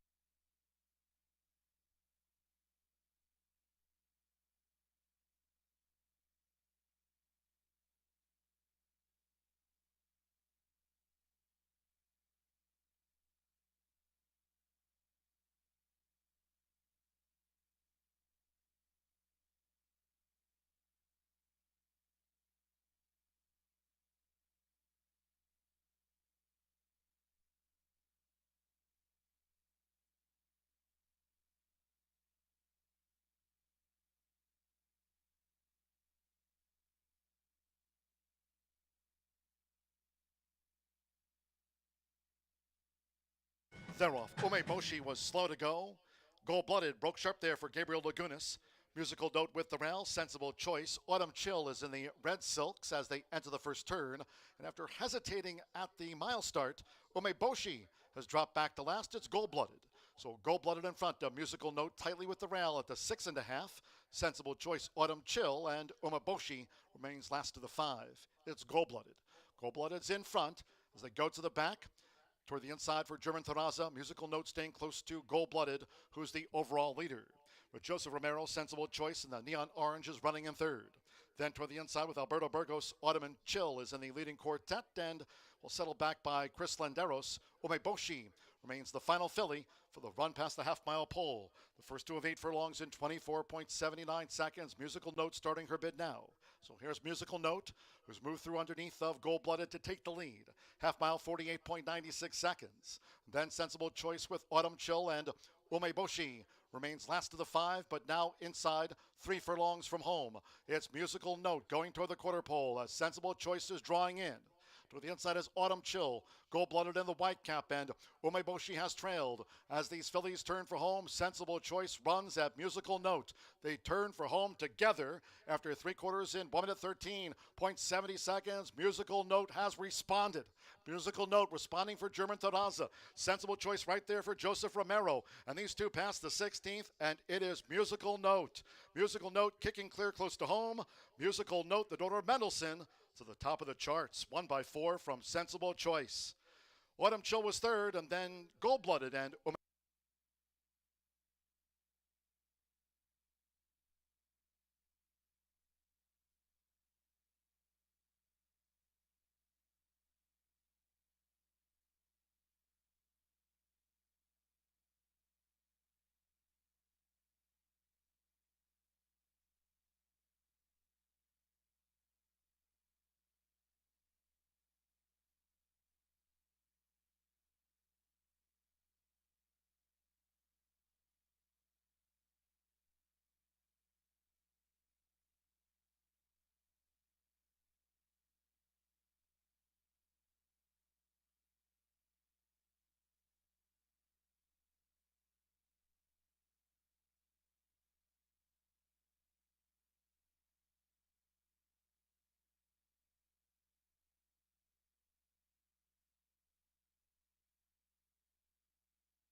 Aquí la herradura. Extraordinary awaits.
A quartet joins us for race number 4 with the scratches of number 3, Gold Luck, and number 4, Page 1. Leaves us with a field of 4 set to kick off the late Fire 5. It's a competitive field at that, running for a purse just a hair under $50,000.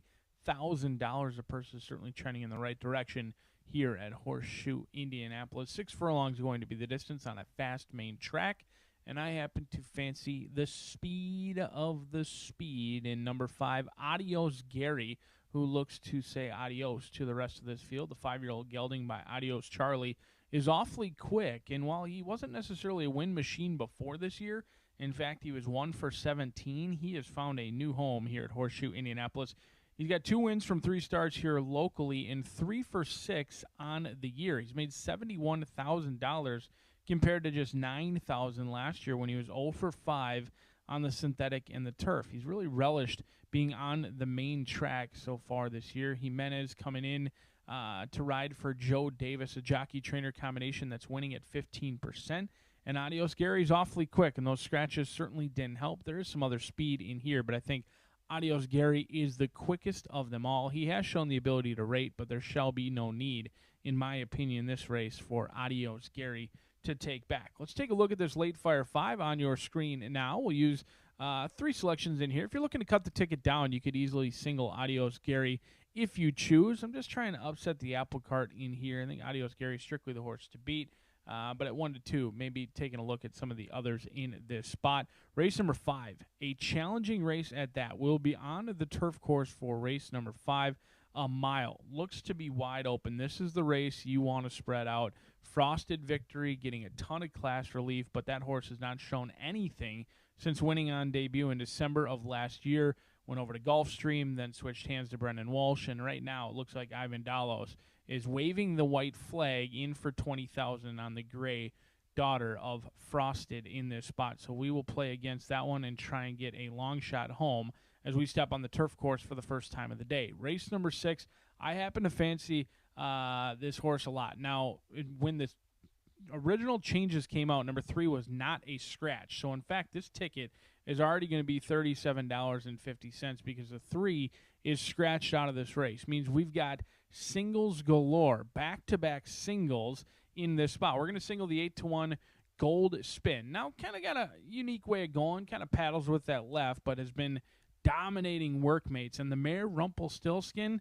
5 for 7. She absolutely loved to win. She was no stranger to the winner's circle herself over in Ireland, and the lone sibling has been solid across the pond as well. So I think Gold Spin is a real runner, 8-1, likely a win bet for me, as well as a single in here with the veteran rider Deshaun Parker. And we go on to the other single who's going to come in race number 7. This is the OG single per se, and that's Delinsky. Speed in play. I love speed on the front end. Rodney Prescott, already a winner on the day, and he's looking for another one in here. He won earlier today. He won to kick off our card, and he looks for another one with Delinsky, who looks to be speed on paper, comes in fresh for Shannon McGovern, and I think Delinsky will provide us back-to-back single opportunities in the 7th race. We'll go back on the turf course for an allowance race, 1 mile and 1/16 on the turf course, and that turf course is in beautiful condition. We've been running on it consistently since April. Still looks like opening week, in my opinion. 2, 5, 6, and 7 do scratch a couple of horses out of that race. The 5 is out of that race, which was a late scratch. Sherlinko was not on the original scratches that I watched, so it's going to be even cheaper yet again. 2, 3, 4, and 7. Psychedelic was actually entered to run at Saratoga. Didn't get an opportunity to run there. Comes in for Joe Rocco Jr. and Kelsey Danner. Rocco Jr. making his second start here at Horseshoe Indianapolis, and it should be noted that his one start was the winning kind. So looking to go a perfect 2 for 2 on a steamy Monday here at Horseshoe Indianapolis, where we are 6 minutes away from kicking off the Late Fire 5.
The horses called post down for the fourth race. A field of 4, scratch 3, Gold Luck, and 4, Page 1. No show, no trifecta, no superfecta wagering. Win place, exacta, double, pick 3, starts at a late fire 5, scratch the 3 and the 4 from the race card, fast and firm. 3 minutes to post time, 3 minutes.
Less than 1 minute to post time. The horses are approaching the starting gate.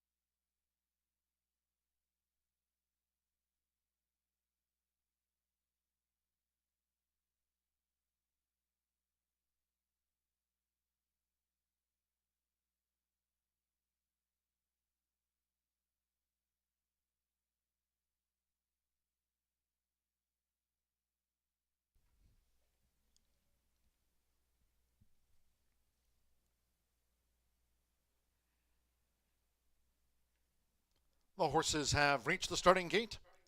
It is now post time. Loading Deshaun Parker with Vulcan.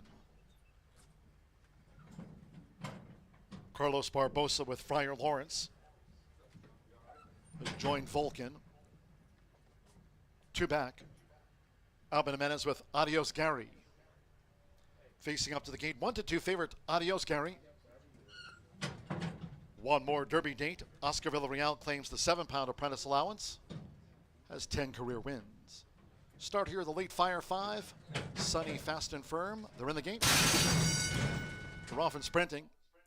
There's Friar Lawrence, along with Derby Date, along with Adios Gary, who just leads, and Vulcan with an early attack. It's Adios Gary.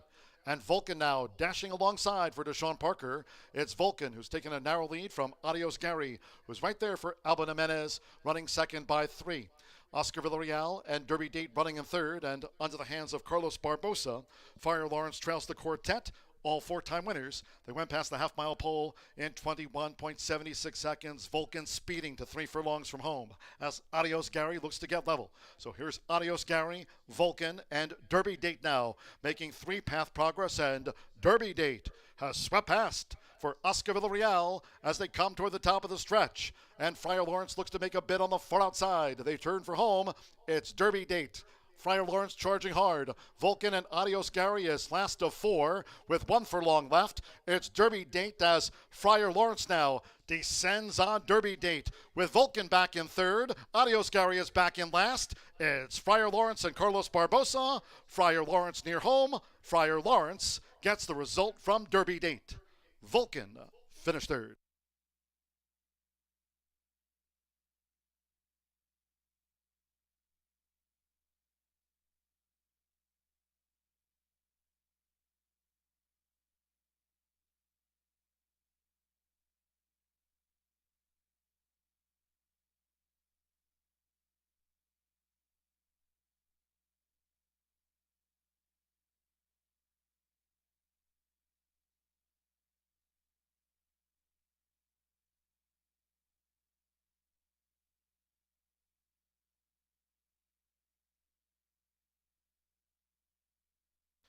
In 110 flat, 2-6-1-5. That's the full order to Friar Lawrence. 2-1 first, 6 Derby Date, 7-1 second, 1 Vulcan, 6-1 third. There was no show, trifecta, nor no superfecta. At 1-2, the favorite Adios Gary was last of the quartet. 2-6-1-5. Carlos Barbosa, leading trainer Gennaro Garcia, son of violence, now a 5-time winner.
Result of the fourth race official.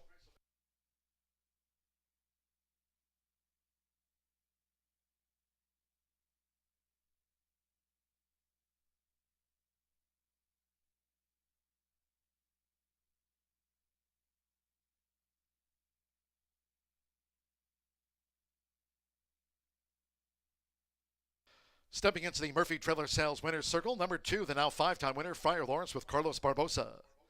Friar Lawrence is a 5-year-old chestnut gelding by Violence. Out of the Broken Vow mare, tried to catch her. Bred in Kentucky by Martin J. Keogh, Justin and Gemma Wojcinski, racing for trainer. Gennaro Garcia's Southwest Racing Stables Incorporated and co-owner William J. Wargel. Horseshoe Indianapolis congratulates the winning connections of Friar Lawrence. Paid 2-1, results in pick 3, $16.60. 2-6 exacta and even $29. 1-2 double, $24.60. 3 and 4 were non-runners. Favorite, 4th.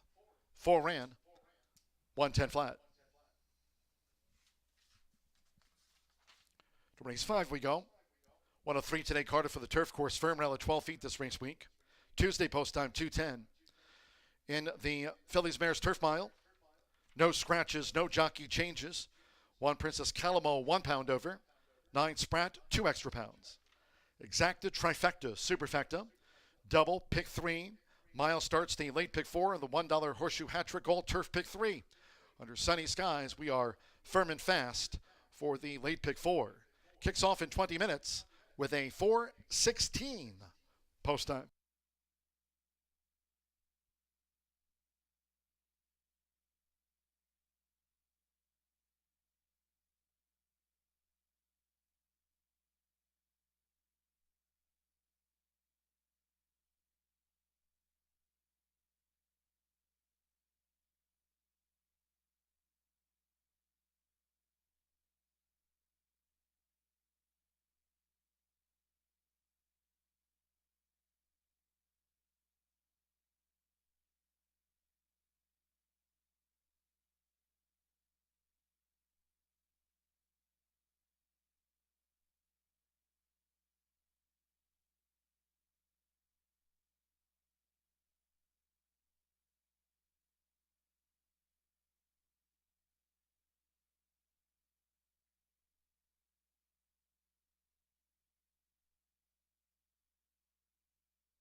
They're in the game.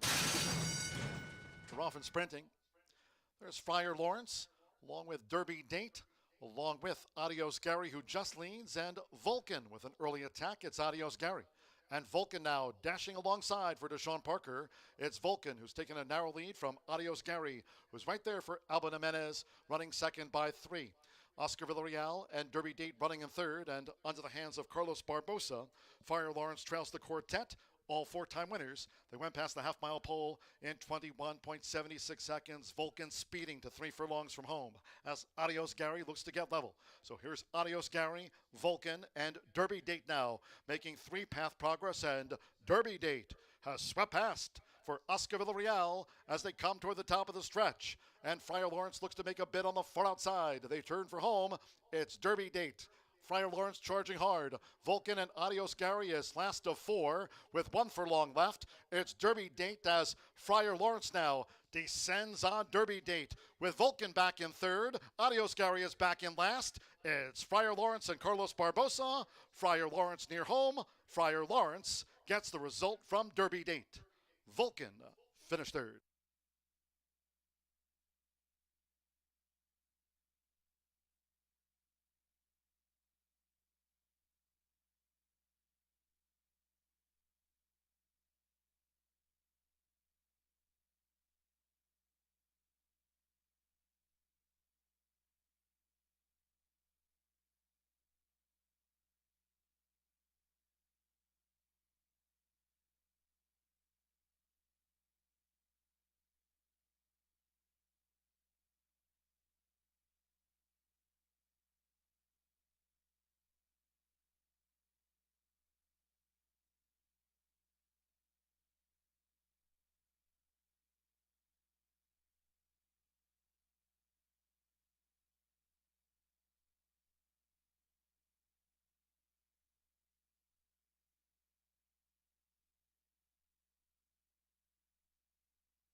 Hello again, race fans. Race number 5 coming up as we're about halfway through the card. As far as the thoroughbreds are concerned, again, the back half of the card, the final 2 races will be for thoroughbreds. So 10 races on, or quarter horses rather, 10 races on this card today. Race number 5 kicks off the first turf race of the afternoon, and also the Hoosier Hat Trick Turf Pick 3 will start here as well. Gennaro Garcia in that close battle with Randy Klopp for the leading trainer race gets another win there as he takes the 4th race with jockey Carlos Barbosa coming in, getting his first victory of the meet. So now on to race number 5 in 8 minutes. Again, we head out to the turf course. Turf is firm. The turf rail is just at 12 feet. And this is a wide open race, one of the most wide open races on the card, I thought. Looks like the 2 and the 3 probably will go off the top 2 horses in here, and right now they're both at a healthy 4-1 on the odds board, but I'm going to try to beat him a horse that's 4.5-1 right now, number 7, Etna's Napper, who absolutely threw in a clunker last start for Morat Sun Cal. Rafael Mojica gets the call on this 4-year-old daughter of Uncle Mo. I'm just going to take a shot and draw a line through that last race at Ellis Park, where on the run the first turn, she was had the 5-hole that day, and kind of got it bounced around in that second tier on the run the first turn, then had to jump heels. In fact, James Graham took her up after that, so she had a little bit of incident. Then I think after that they just called it a day, and she galloped around there, only beat 1 horse. But her race before makes her super live here if she can put in a repeat performance of that race on July 2nd, where she broke her maiden stalk in the pace and kicked in a good rally, won by 4 3/4 lengths going away. That was a decent field that day. A couple of horses in that race have came back and won, including the 3rd place finisher that day. You're going to get a square price on her here at 5-1 in this 5th race. So I'm going to use her for those reasons on top, but she's one that tries every time. She's always right in the mix, and I think she's going to get some pace to run at in here. So those are the reasons that I liked her in that enticing 5-1 as well. Now, speaking of price horses, the horse that's breaking just to the outside of her in the starting gate is number 8, Vino Rosado, coming from barn of Chris Davis. Now, Manny Esquivel has the call today, and this one is getting some clash relief. Now, that last race here in that first level allowance race, nothing to write home about, was 11th beaten 15 lengths, but the time before that race was okay as well, too. 6 beaten 6.5 lengths on May 29th in the 2nd turf start of her career. Now, what I do like about Vina Rosado, in addition to the square price, Manny Esquivel riding this turf course very well, but I think this is another one that is going to have some pace to chase, will have a considerable amount of speed in front of her to run at, but as opposed to her other 3 turf starts, the rail has been outward for her every time she's been up against it. Her debut turf event on November 7th, the rail was at 36 feet. 2 starts back, it was at 48 feet. Last start, it was at 36 feet. And that's hard for horses to close in from as far as her running style on the turf has her. Now, when she races on synthetic, she's a lot closer to the pace, but on the turf races, for some reason, she's not as close and doesn't have as much early foot. A couple of those starts have been compromised on those turf events, but I like with the rail down. She's going to be closer to pace, and she's going to have a fair chance to run them down late and try to get the job done here. She's 6-1, comes from a really good barn. She's getting clash relief. She's been facing a couple decent horses. Last start against Obua the time before, Stylish Sue won. Of course, Stylish Sue was DQ'd that day and placed 2nd, but her subsequent start came at Churchill Downs, and she won a first-level allowance race there. So this one has been keeping good company, get some class relief here, and for those reasons, she's my 2nd choice. Now, for 3rd, number 5, Missy B, gets a break in weight here at this route distance, going a mile with the apprentice Joseph Romero. You'll see her there with that blue shadow roll. That's kind of try to keep her from seeing, of course, shadows, keeping her mind on the business and focus. She has the blinkers on there, getting a spin around after they tighten that overgirth, and gets 7 pounds off. Eric Foster sends this one out here, is going to give a leg up to the Bug Boy, and this is another one who was closing with a rush last start, was beaten 4 lengths. She's faced the horse in here that's probably going to go off the 1st or 2nd choice. She's Magic, and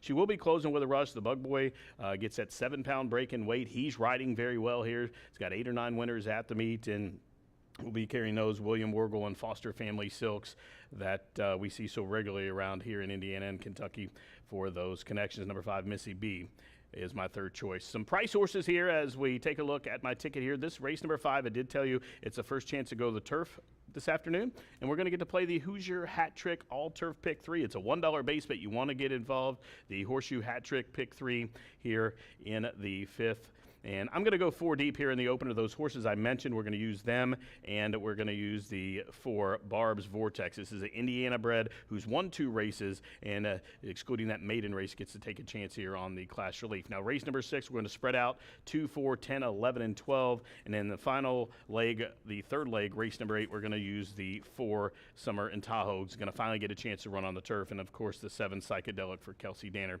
That's the way I'll end that ticket. Riders up here here they come for the first turf event of the afternoon. Again, that Horseshoe Hat Trick All-Turf Pick 3 starts here in just a few minutes. Get involved. It's just a $1 base bet. Good luck.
The fillies stepping onto the track now for the 5th race.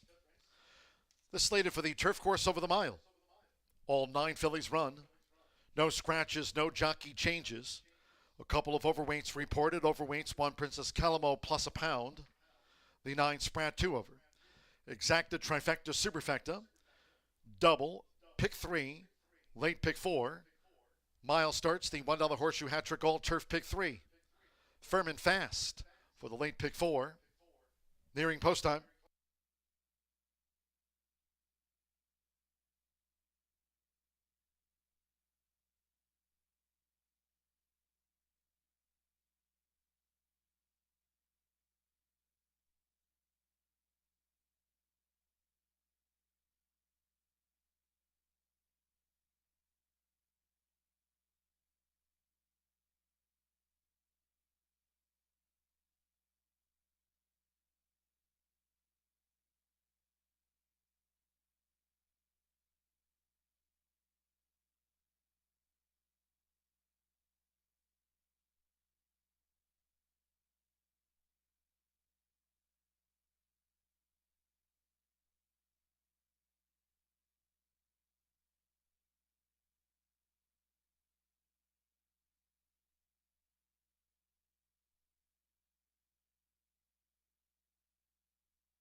We're now less than 1 minute away from post time for the Turf Mile, all 9 run. Starts at the late pick 4, Horseshoe hat trick, turf pick 3, less than 1 minute.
The horses are approaching the starting gate.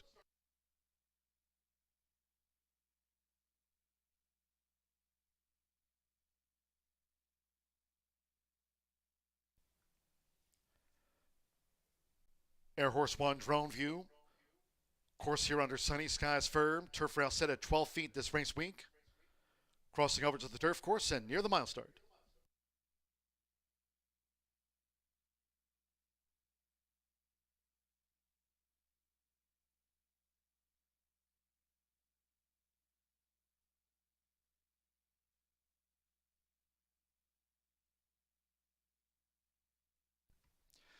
The horses have reached the starting gate. It is now post time. Loading, Princess Calamo. Rodney Prescott won the first of the day. Now Joseph Romero with Missy B.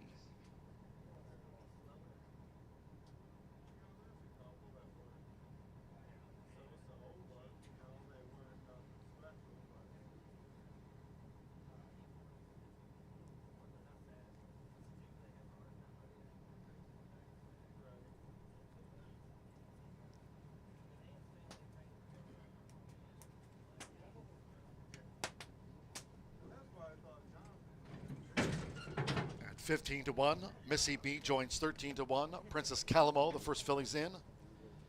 Evan Roman with Frosted Victory. Alberto Burgos with She's Magic.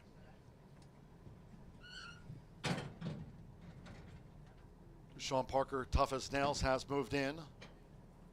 Samir Bermudez, Barb's Vortex drew 4. Rafael Mojica Jr. with Etna's Napa Hero 9 run. This over the mile. Couple in back. Manny Esquivel with Vino Rosado. One more. Coco Mergia with Spratt. Turf course firm rail at 12 feet. Starts with the Horseshoe hat trick. Turf pick 3 all in. They're off. Off to an even start. There's Frosted Victory along with Princess Calamo, who just leads out for Rodney Prescott. Right there's Barb's Vortex. She's Magic near the rail. Here comes an early bid from Vino Rosado, and right with her is Spratt as they make their way into the first turn.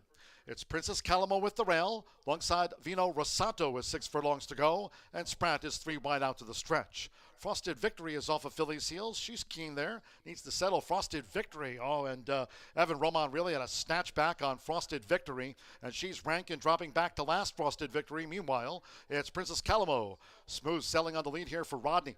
Vino Rosato is now pursuing the leader with She's Magic, a ground-saving third. Spratt is running in 4th. Tough as Nails is a wide 5th. They have 4 furlongs to go. The Missy B, who's tracking 6 lengths off the leader, Princess Calamo. Edna's Napper in the black silks. Barb's Vortex with the rail at 12 feet. And let's see. Frosted Victory was pulled up. Frosted Victory pulled up, 22.92 for the lead part. Half mile for Princess Calamo leading at 11-1, 46.81 seconds. With inside 3 furlongs to go, it's Princess Calamo, 3/4 length to a close Vino Rosato. Spratt, toughest nails is 4 wide. In the meantime, She's Magic right there up the inside for Alberto Burgos as they turn for home. Missy B, Etna Snapper, and Barb's Vortex also up the inside trail. Here's Vino Rosato.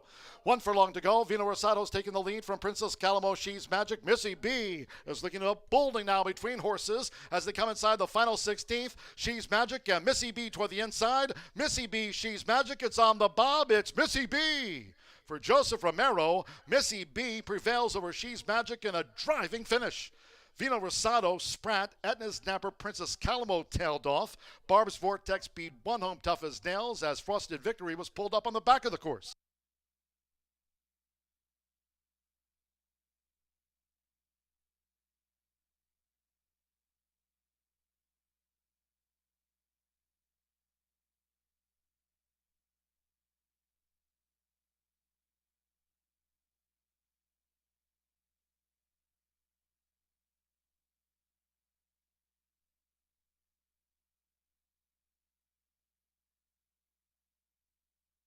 $135.62 after the Phillies Turf Mile. It is a win photograph. Holo tickets.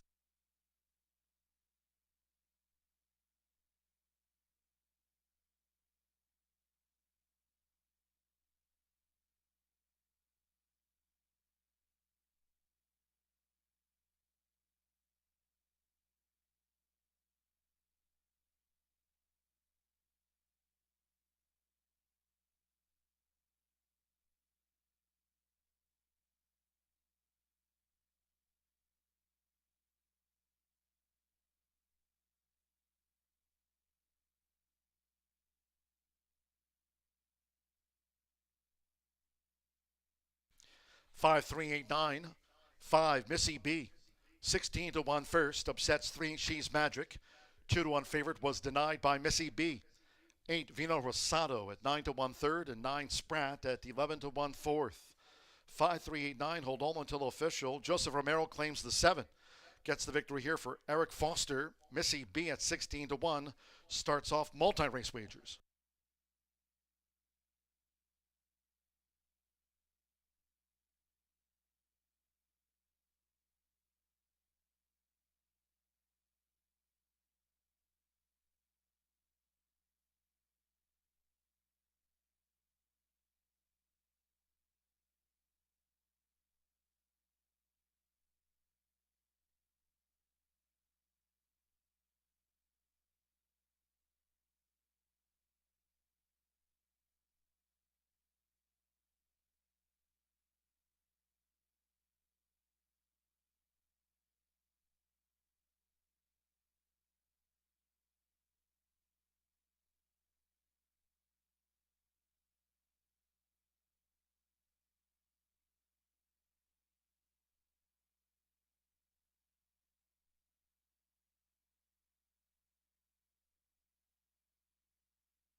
The result of the 5th race official.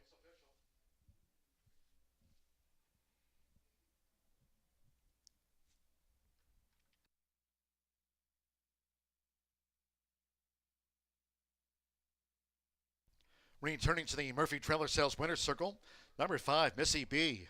Upsets the Phillies Turf Mile with Joseph Romero. Missy B, 3-year-old Bay Filly by point of entry. At Warflower by Warfront, bred in Kentucky by Susan Moulton, Eric and Foster trains. For Brooklyn Fosters, Foster Family Racing, and William J. Wargel. Horseshoe Indianapolis congratulates the winning connections. Missy B was 16-1.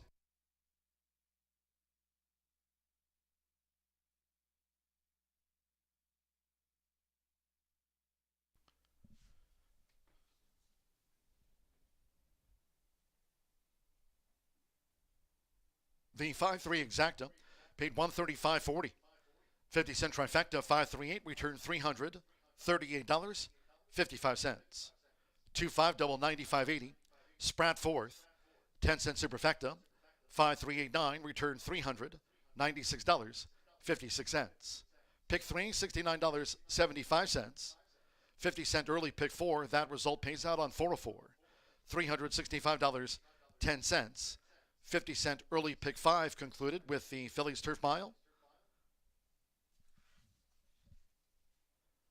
50-cent early pick five, $2,200, $33.20, 5 of 5.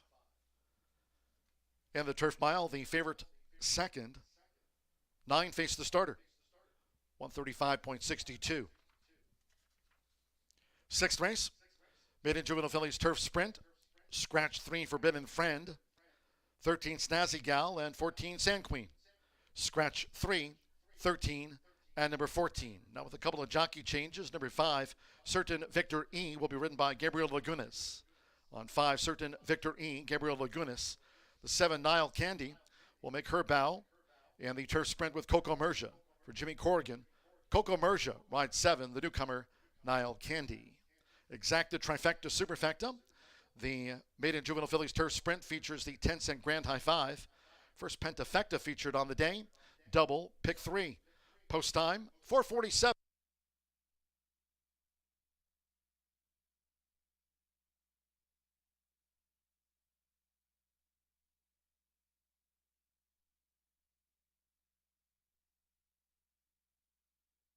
All in.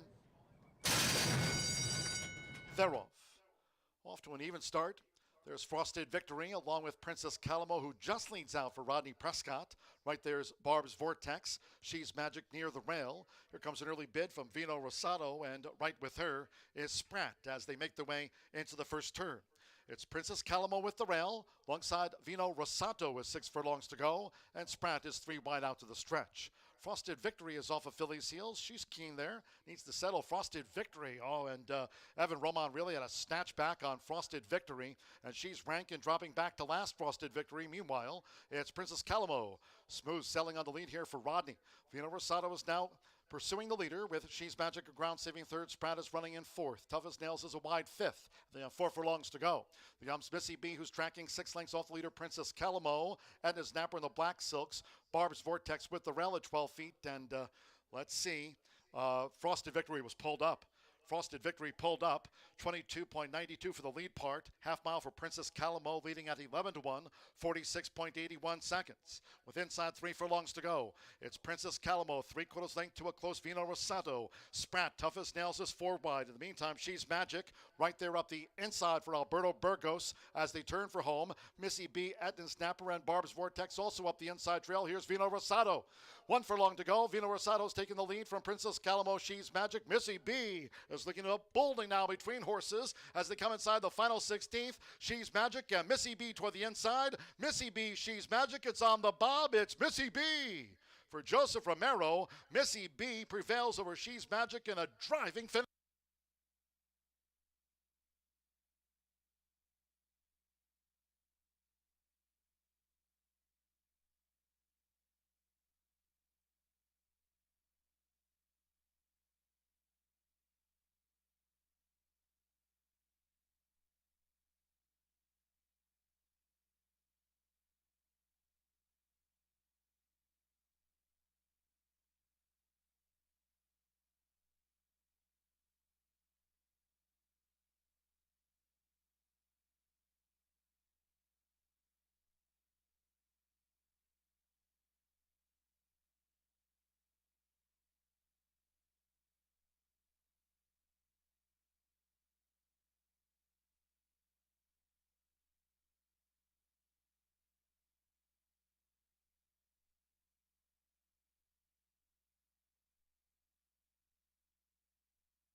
What an exciting finish there in race number 5 to start the Horseshoe Hat Trick Turf Pick 3 as 16-1 shot. Missy B for Foster Family and William Wargle comes splitting horses in deep stretch and out. Bob's the maker charge there on the wire to pay a good healthy price there, about $34 and change there to start the Horseshoe Hat Trick Pick 3. Hope you played along there in that wager. Now, race number 6, we're heading back to the turf again. Again, that turf is firm. The turf rail is set at 12 feet.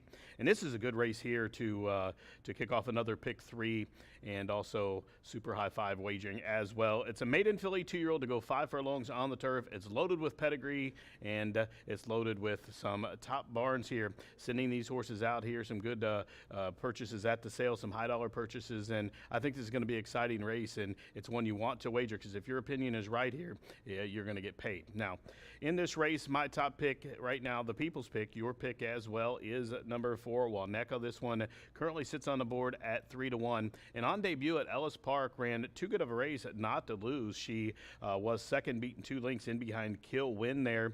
And the horse that was third that day, Vixen, has came back since then and romped in a mile turf event stretching out. But Wanoka had the inside draw that day and broke sharply, and for whatever reason, she did not go on. The jockey elected to take back and sit off of the horse that eventually would go on to set the pace, and then was kind of in a box, made a run at that pace setter, turning for home, and had that one put away, but did get run down late, but was second. Pretty good effort there. In fact, was in front for a tiny bit, 18-1 that day. We're not going to get anywhere near that today, but if she can run that race, the daughter of a Stern for Brett Calhoun and Evan Roman, she has a license to win and break her maiden here and start number 2 in her second try on the turf. I think she's was well met on debut.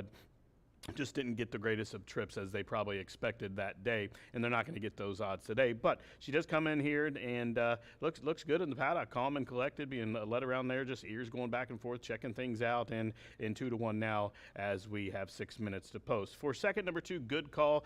How often do you get a Brad Cox debut runner at 8-1? Well, right now that's where she's at on the board, carrying those familiar pink and black silks of Gary and Mary West by Maximum Security, multiple grade 1 winner, and of course won the Pacific Classic as well. Now, Brad hits at 24% with first-time starters. He hits at 27% with turf runners at a sprint distance. In all applicable categories, he's near the top, and he's hitting at a high percentage. You're getting 8-1, which is almost unheard of. I expect those odds to come down, but has the pedigree, has the good work pattern, and has the connections here as we're getting riders up. Now for third, number 10, Powdered Sugar, currently 5-1 as they're heading out to the track. I'm going to use this one for my third spot, taking some support at the windows, 5-1, but this one they paid $95,000 for it. I think pedigree suggests the horse is going to want more ground. Being a lawbred, I think this is a good starting point to see where they're at.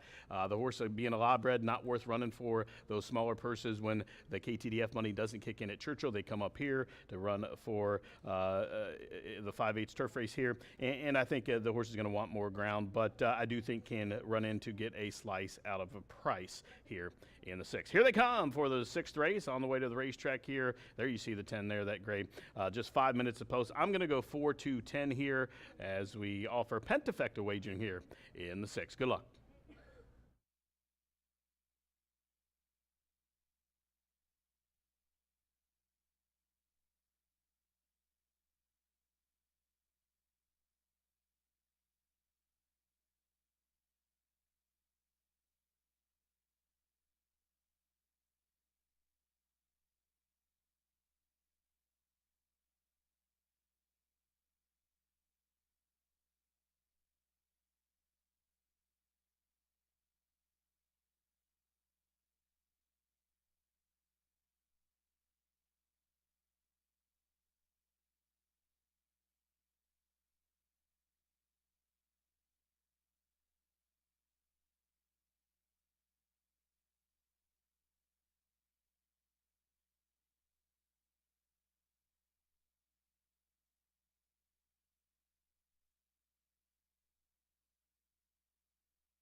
Maiden 2-year-old fillies called posted now for the 6th race.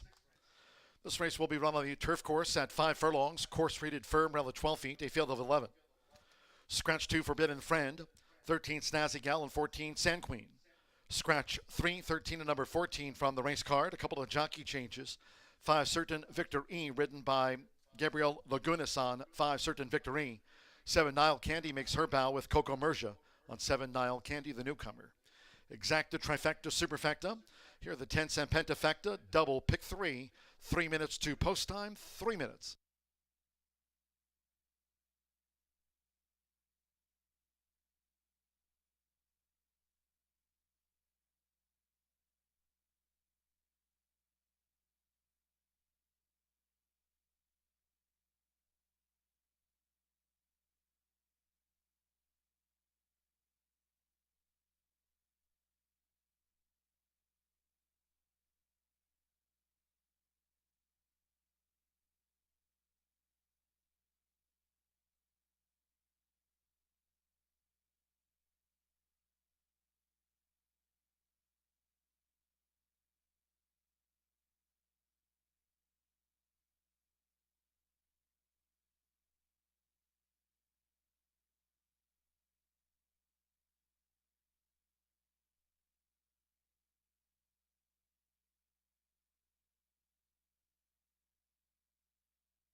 Less than 1 minute to post time.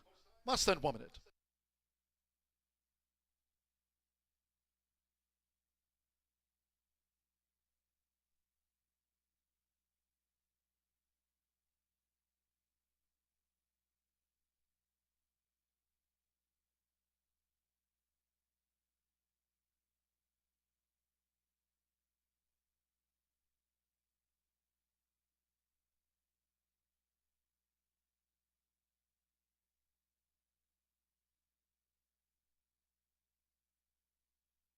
The horses are approaching the starting gate.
arriving at the gate.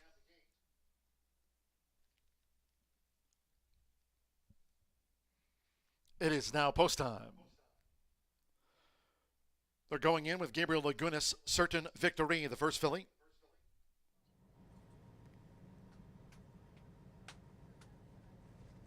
Certain Victory loaded.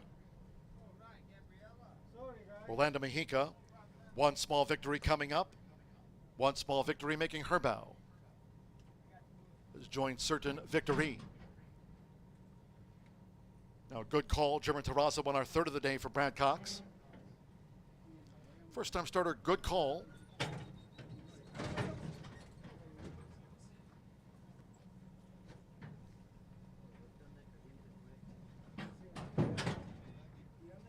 Coco Merjo, Niall Candy in. Alberto Burgos with Aryam. Evan Roman, Waneka. Waneka's in. Manny Escobar with Barbarina. Loading up. Match 5, Sophie Doyle on the Monday score sheet. Chris Landeros with Powdered Sugar. Now Kim's Money. Joseph Romero going for double with Eric Foster. Here's Kim's Money. Kim's Money went in okay. So stand by one more. Deshaun Parker with Gold Spin. At 5 furlongs. Here we go. All in line. The Roffin sprinting match 5 was quick away, along with Barbarina, and there's Waneka with an early bid. One Small Victory, also good debut speed, joins Waneka. So Waneka is just in front, pressed by One Small Victory at the inside. Barbarino will track them from third after a sharp start. Match 5 is running in fourth, going past the half-mile pole. Good call in fifth. Kim's Money is sixth. Goldspin is a wide seventh. Certain Victor E is eighth. The Great Powdered Sugar is ninth. Then father back to Niall Candy, and the Shadwell newcomer Aryam is dropped back to last as they round the far turn. There's the opening quarter as these maiden 2-year-old fillies straighten away. It's on the outside, Waneka, who has the advantage for Evan Roman from toward the inside. One Small Victory. It's Waneka who leads them down toward the final furlong from One Small Victory trying to respond. Barbarina has the white cap and is running on. Batch 5 is running in fourth. Good call is fifth. Powdered Sugar heads the rest in sixth. They're well inside the final 16th. It's Waneka. Waneka at second asking. Waneka on top by 2 from Barbarina. Match 5 was third. The next wave, Powdered Sugar with good call, One Small Victory. Then Niall Candy and Aryam after that.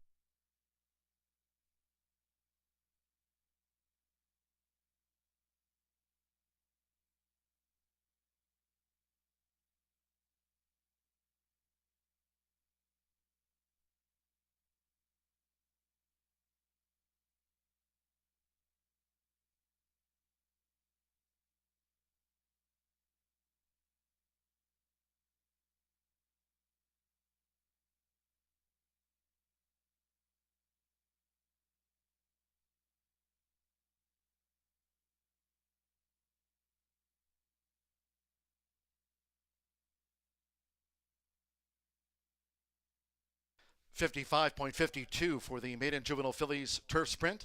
$55.52. 496. Then a photo for fourth and fifth for the Pentafecta. A three-way go for fourth and fifth. First number 4, Waneka at 4-5. 9, Barbarina. At 8-1 was second. 6, Match 5. 27 to 1/3. Stand by for the fourth and fifth for the Grand High 5. 55.52 for that maiden juvenile fillies turf sprint. It's Waneka, daughter of a Stern, second asking. Evan Roman for Brett Calhoun, Richard Chandler's Texas homebred. Waneka out to the maiden ranks.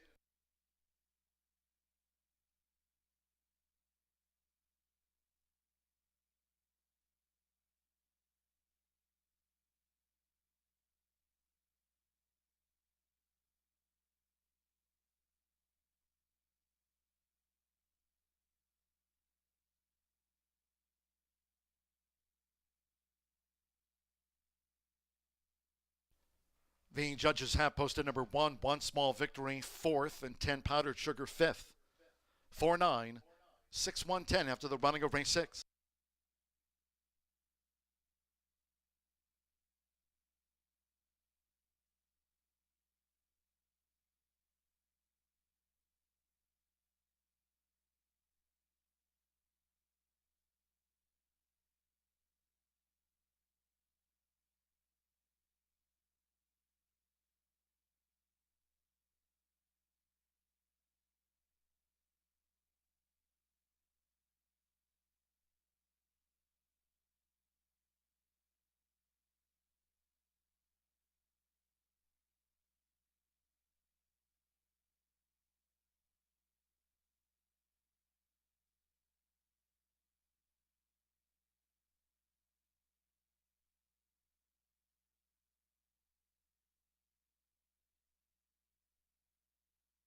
Result of the sixth race official.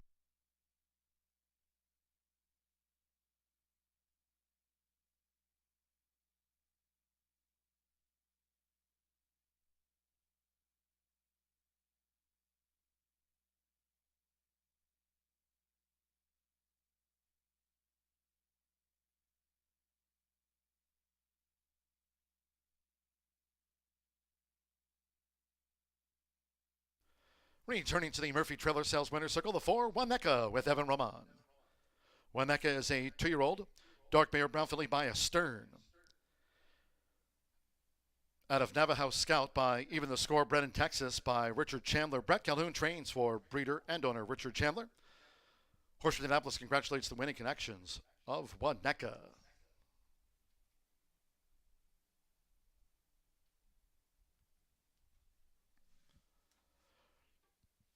Sprints to a maiden turf victory in 55.52. Results in Pentafecta $486.98. Powdered Sugar ran 5th. Pick 3, $54.55. The 4-9 Exacta paid $19.60. 50-cent Trifecta, $496, $43.80. Results and prices on race 6.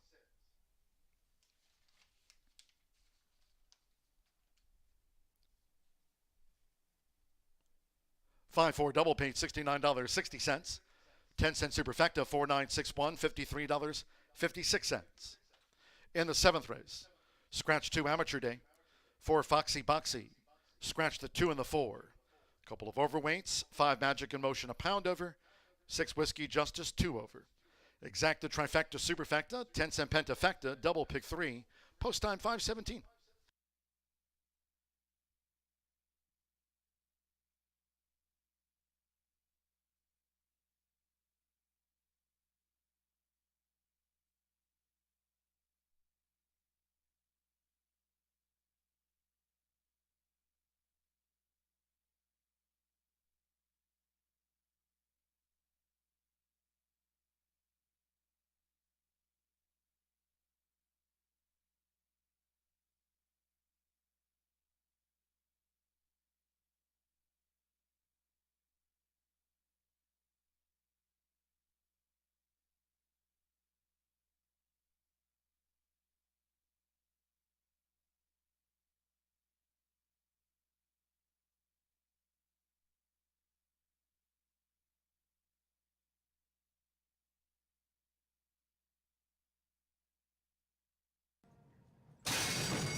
The Rolfing Sprinting Match 5 was quick away, along with Barbarina, and there's Waneka with an early bid.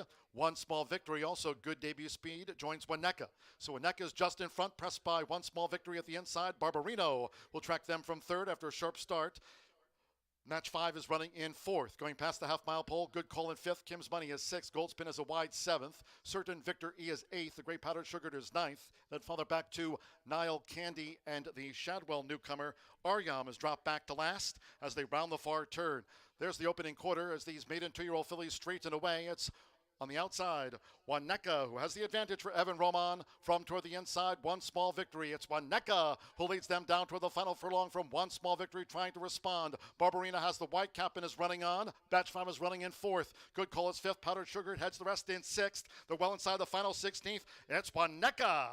Waneka at second asking. Waneka on top by 2 from Barbarina. Match 5 was 3rd. The next wave, Powdered Sugar with Good Call, One Small Victory.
Pace makes the race yet again on the turf in the 6th event as the winner never looks back, shipping in from Ellis Park.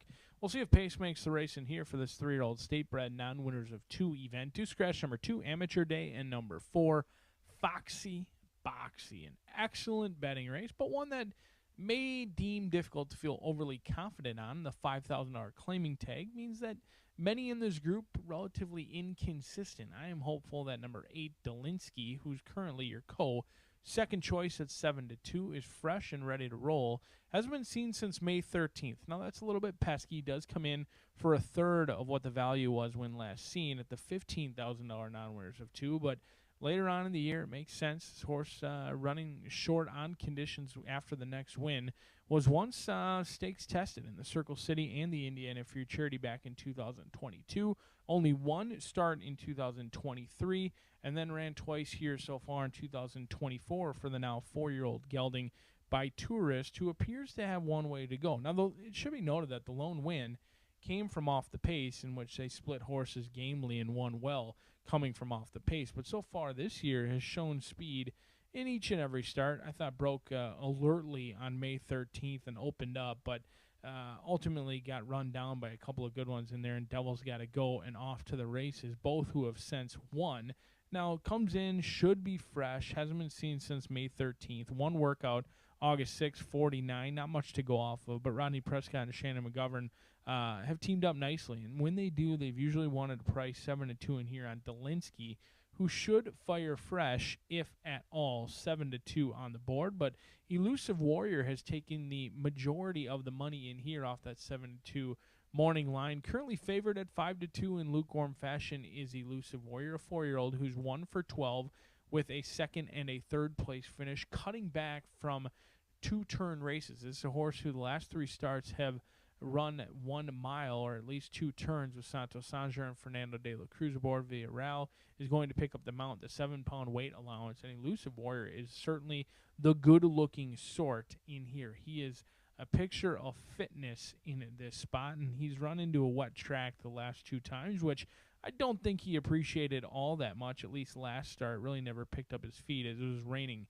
very hard midway through the card, and the card ended up playing very heavily towards speed, and that wasn't good at 8-5 when he was off the pace. Cuts back in here, should be plenty fit, does have a little bit of a tendency to be slow away from the gate. That could be a concern. That may be one of the reasons why they stretched out to 2 turns. Has never really figured out the starting gate. Doesn't always break all that alertly, but I think Elusive Warrior will have a fitness edge over many in here, and this is a horse who's been the beaten favorite 2 out of the last 3 starts. We'll see if he can make good for the believers who are yet again believing in Elusive Warrior. Currently favored for the 3rd time in 4 starts at 5-2 is Elusive Warrior. Number 5 is Magic in Motion, a play on connections alone. The 3-year-old gelding has to take on older, but that should be no problem for Gennaro Garcia as he looks to stay atop our trainer standings. Resurgence, Randy Klopp, has tightened that up very nicely over the last couple of weeks. Southwest Racing Stables owns and trains Magic in Motion. Terraza, another ride in here for the one-time winner in 8 starts. The mare, Candy Pop, she was a winner on both the turf and the dirt. This is her first full. She's done okay with this one, who's tried a little bit of everything. They've tried long on the turf. The last 4 races have been routing on the main track. They go back to a sprint distance in here in which they debuted as the riders getting the leg up. Magic in Motion going out for at 2, but I'm going to try the speed of Dolinsky, who should fire fresh as a wide open betting affair set to battle it out for race number 7 5 minutes from now.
The horses coming onto the track now for the 7th race. This sprint at 5.5 furlongs, a field of 8. Take out the 2 Amateur Day and 4 Foxy Boxy. 2 and 4 have been scratched. 5 Magic in Motion, a pound over. 6 Whiskey Justice, 2 over. Exacta, Trifecta, Superfecta. 10 Cent Pentafecta, double pick 3 with 3 minutes to post time.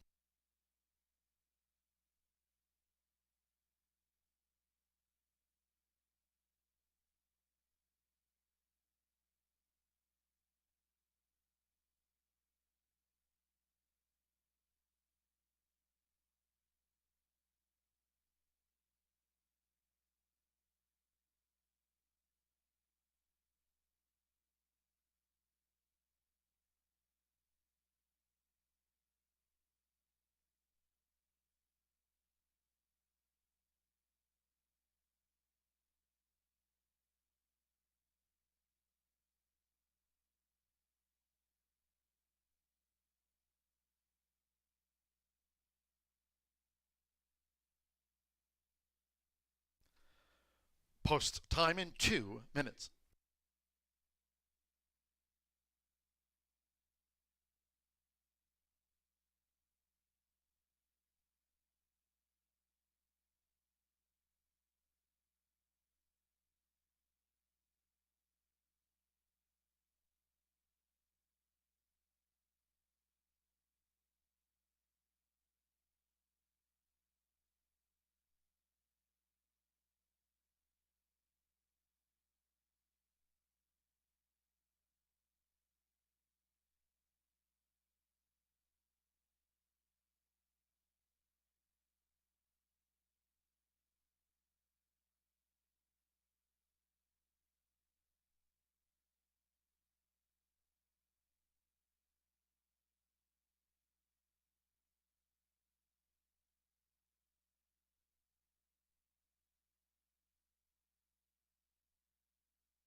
Less than 1 minute to post time.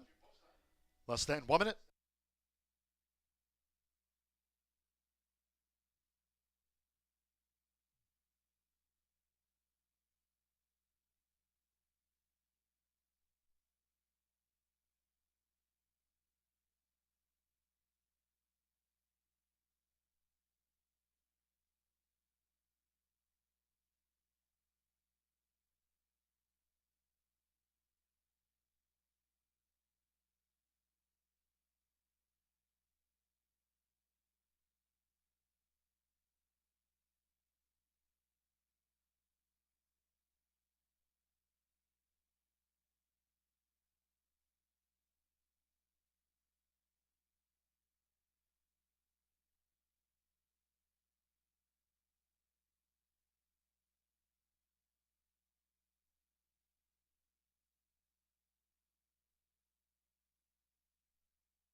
The horses are approaching the starting gate.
The horses have reached the starting gate.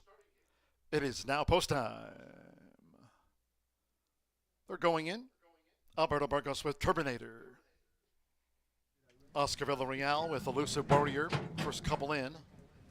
Rodney Prescott with Dolinsky. Hanalehi Bumpy in the maroon. Magic in Motion. German Terraza with the win on the card. Eddie Perez Dacra. Now Magic in Motion. Coming up.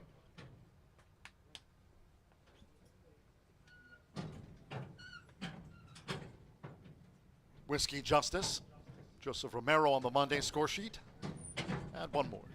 Joshua Morales with Pablo's Son. Dolinsky 2-1 favorite. All in line.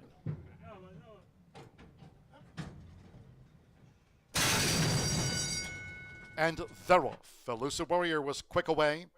Pablo's Son, there's Dacra the Gray, Turbinator, and Whiskey Justice in the blue silks also well up. It's Dacra. So Dacra has the pace to lead the race for Eddie Perez past the half-mile pole from a close-up. Whiskey Justice, Turbinator in the orange cap and sleeves tight with the rail. Then comes Bumpy running in fourth, just over 3 furlongs to go. Magic in Motion being driven to gain. Dolinsky comes up on the far outside with a bid. And then Elusive Warrior in tight quarters with on the outside Pablo's Son there among the back markers coming toward the quarter pole. 22.17 lead seconds. It's Dacra, who's a 3-length leader past the quarter pole from Turbinator with Whiskey Justice. Dolinsky strains away a wide fourth. Dacra leads for home. Then we come back to Bumpy with Magic in Motion. Pablo's Son, Elusive Warrior was last as they straightened away. It's Dacra. 1 furlong to go. Dacra narrowly as Turbinator comes charging up the rail. Turbinator now for Alberto Burgos has taken the lead from Dacra, and here's Dolinsky who descends on them for Rodney Prescott. Dolinsky and Rodney wins too. Dolinsky reeled Turbinator in. Dacra was third, and then a photo between Elusive Warrior, who dived at the finish with Magic in Motion, and Pablo's Son was right there too.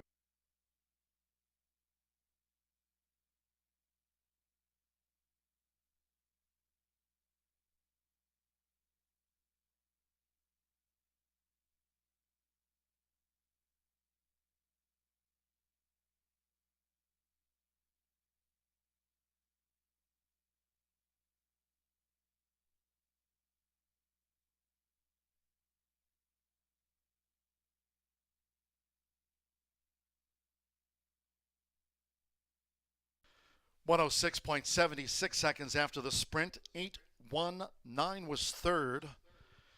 Well, there was a herd of them. Close for fourth and fifth. There's that slow-mo finish. A head and nose between them for the fourth and fifth for the Pentafecta. First number 8, Dolinsky at 3-1. 1 Turbinator, 16-1 seconds, and a good effort. There's Dolinsky. 9 Dacra, 13-1, stays on to run third. And those photos for fourth and fifth for the Pentafecta. So Rodney Prescott, a couple wins on the card. Here for Shannon McGovern. The son of Tourist, Dolinsky, up at 3-1.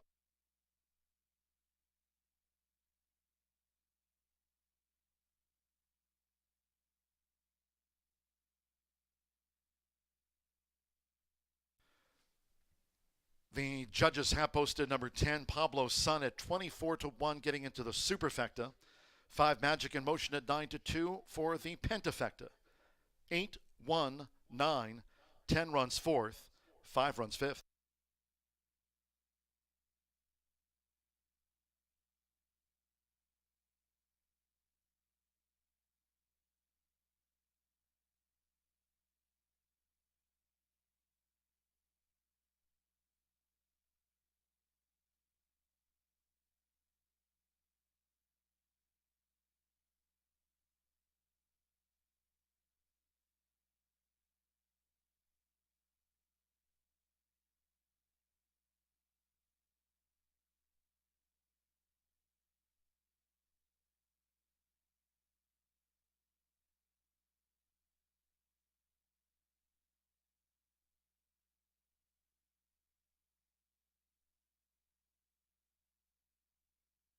The result of the 7th race official.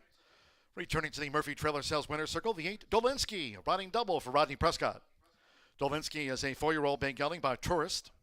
Out of Express Miss by Unbridled Express, Brennan, Indiana by LTB Incorporated and Hillerich Racing Incorporated is Indiana Breeders. Racing for South Point Farm LLC of trainer Shannon McGovern. Rodney Prescott, a riding double, and gets part of the ownership win with Dolinsky at 3-1 official.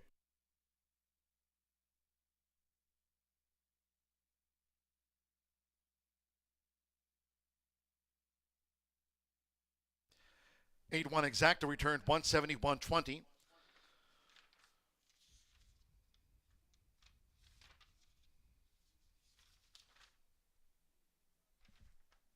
$50 trifecta, 819, $431.85. 4-8 double, $15.40. 10-cent superfecta, $480, 819.10. Pablo Sun ran fourth after that photograph. Pick 3, $84.05, and nobody had the Grand Tie 5. That'll be a pentafecta carryover of $3,884. 22 minutes to the 8th race turf. Scratch the 1, Just Press Star. 5, Sri Lanka. 6, Bag Lady. Take out the 10, Sweet Enchantment, and 11, Revs Run. Scratch 1, 5, 6, 10, 11. So exacta, trifecta, superfecta, pentafecta. Double final pick 3 of the day, and there is that Grand High 5 carryover. Post time in 22 minutes at 5:48.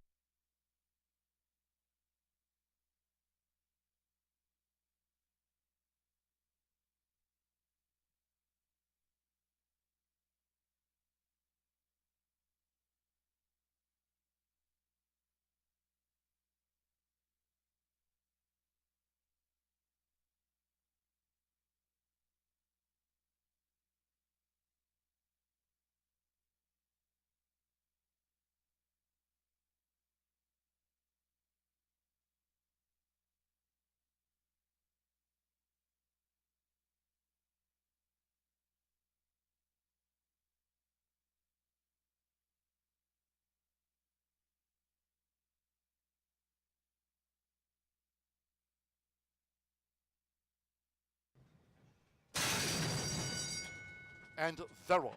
Elusive Warrior was quick away. Pablo Sun, there's Dacre the Gray, Turbinator, and Whiskey Justice in the Blue Silks also well up. It's Dacre. So Dacre has the pace to lead the race for Eddie Perez past the half-mile pole from a close-up. Whiskey Justice, Turbinator in the orange cap and sleeves tight with the rail. Then comes Bumpy running in fourth, just over 3 furlongs to go. Magic in Motion being driven to gain. Dolinsky comes up on the far outside with a bid.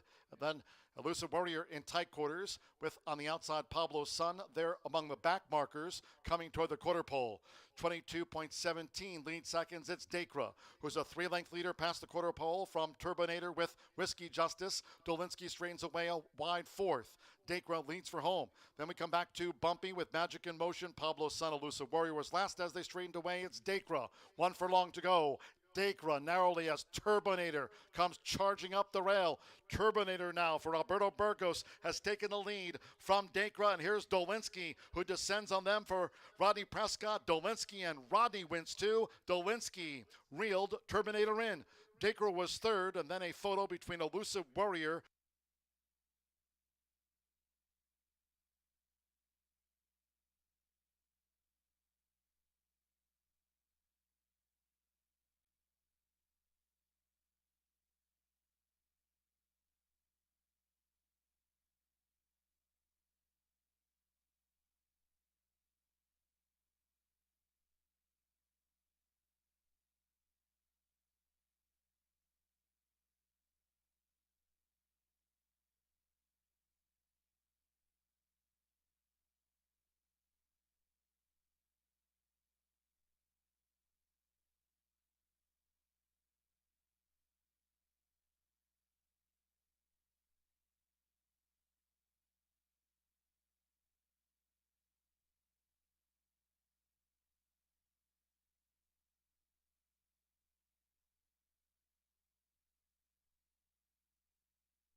back in action here at Horseshoe Indianapolis, where we're set to step on the turf course for the final time of a Monday before we give way to a couple of very nice trial races that Miss Martha is chomping at the bit. She wants us to hurry up and get this turf race over with so they can make way for some talented 2-year-old quarter horses. A mile and a 16th on the turf, scratch 1, 5, 6, 10, and 11.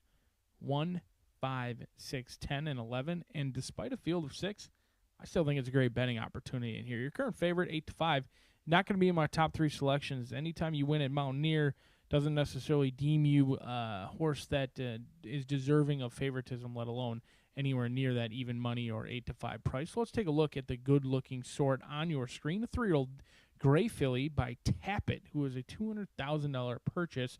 The blinkers going on for Summer in Tahoe. Boy, would that be nice. Someone is living the life with Summers in Tahoe. Deshaun Parker going to be calling the shots in here. They tried to get on the turf course August 1st. They were rained off the turf.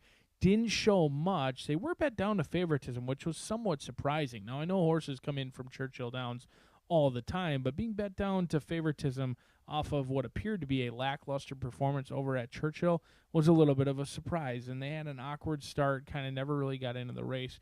Deshaun Parker may have learned something about this 3-year-old filly that day, and that's what I'm hopeful for. The blinkers going on in here, and that's usually a good sign, maybe a little bit more alert. I do like that this horse has shown speed on the synthetic. I think the synthetic races will play very similar to the turf races, so I'm sure the connections excited to get back on the turf in here, because that lone victory was an impressive one at 15-1, where they went to the lead, cleared off, and never looked like a loser at Turfway Park. They get back in a what appears to be a paceless race, and I think they're strictly the horse to catch. Maybe not the best horse in the race by any means, 3-year-old filly later on in the season, taking on some older in here, but I think she is clear on the lead, and we've seen all day that pace can certainly make the race, and you're getting value. 4-1, bet down from that 15-1 morning line. Really no surprise, though. Plenty of scratches in here. We were never going to get 15-1. But Summer in Tahoe should be the one to catch to cash as they turn for home. The one who may have something to say about Summer in Tahoe getting a lone lead is right next door in the starting gate. Can't Keep Me Down.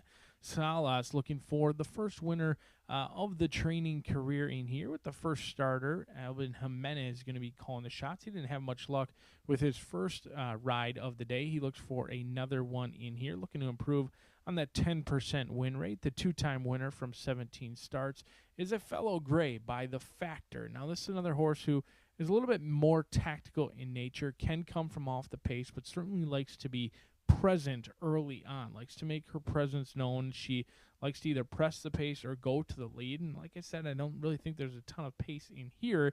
Does get tested for class a little bit. This horse who claimed for 30 has kind of dipped all the way down to 16, now running in a protected spot in here. She certainly makes sense. 7-1 seems like fool's gold, because this horse off around 3-1, 7-2. I certainly don't think this price is going to stick around. So if you're hopeful Can't Keep Me Down is going to be 7-1, you better expect that price to be cut in half as they load the gate.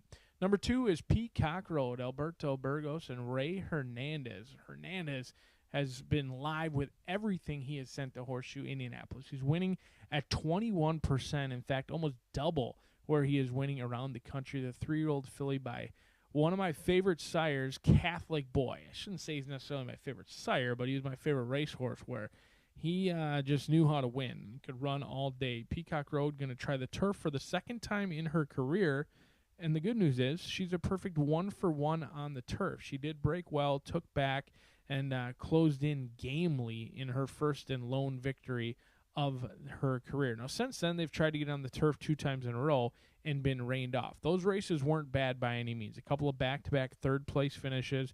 Maybe not as good as they look, because one of them was a 4-horse field, the other one a 6-horse field, but they have routinely been trying to get Peacock Road on the turf, a perfect 1-for-1. Doesn't get much pace to chase. I think Alberto Burgos is going to have to hurry her up out of the gate and be a little bit closer than maybe she's accustomed to. So we'll see if they can show that closing kick with Peacock Road at 4-1. But a competitive field of 6, a favorite at even money shipping in from Mountaineer. See if the West Virginia shipper will get that Indiana money, but I certainly have my questions. We'll see if your Burrow proves your boy wrong.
horses called postward now for the 8th race. This is distaff turf over the mile and a 16th. Course firm, rail at 12 feet. A field of 6. Scratch 1, Just Press Star. 5, Sri Lanka. 6, Bag Lady. Take out 10, Sweet Enchantment, and 11, Revs Run. Scratch the 1, 5, 6. 10 and number 11. Exacta, Trifecta, Superfecta. Pentafecta carryover, $3,884. Double pick 3, parading with 3 minutes to post time. Now 3 minutes to the off.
Less than 1 minute to post time.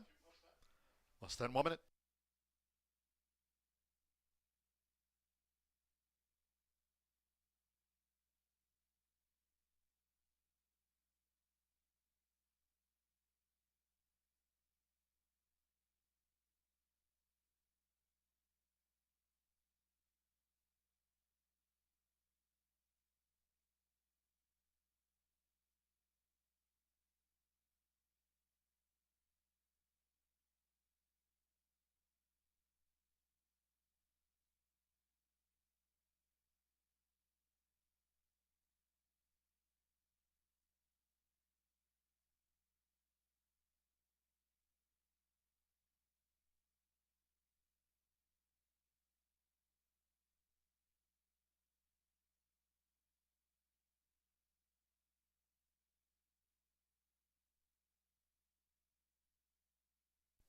The horses are approaching the starting gate.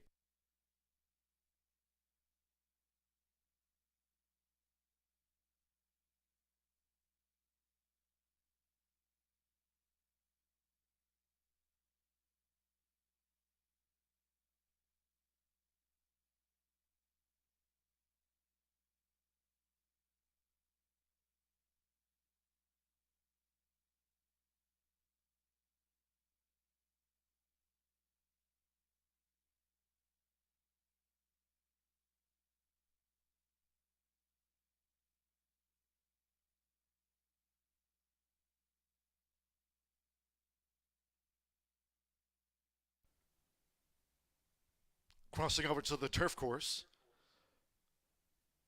making their way up toward the mile and a 16th start.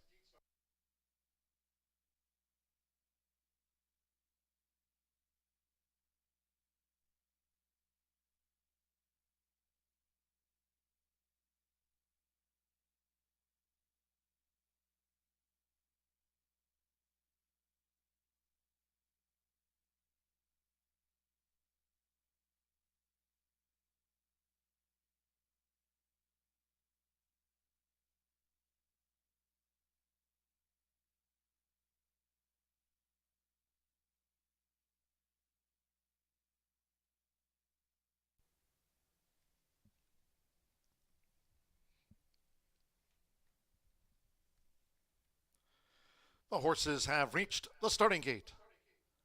It is now post time. So here's Peacock Road. Meet leader Alberto Burgos with Peacock Road. The first filling in. Albin Jimenez with Can't Keep Me Down. Can't Keep Me Down has joined Peacock Road, loading up. Deshaun Parker with Summer in Tahoe. Now Joseph Rocco Jr. with Psychedelic. Filling in mare back. Gabriel Lagunas with Here's the Spider.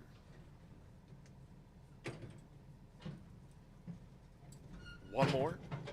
Luis Colon and the 5-year-old Daliadoro mare, Yarborough, over the mile and 16th. That's it, all in. Summer in Tahoe getting fidgety. Ready.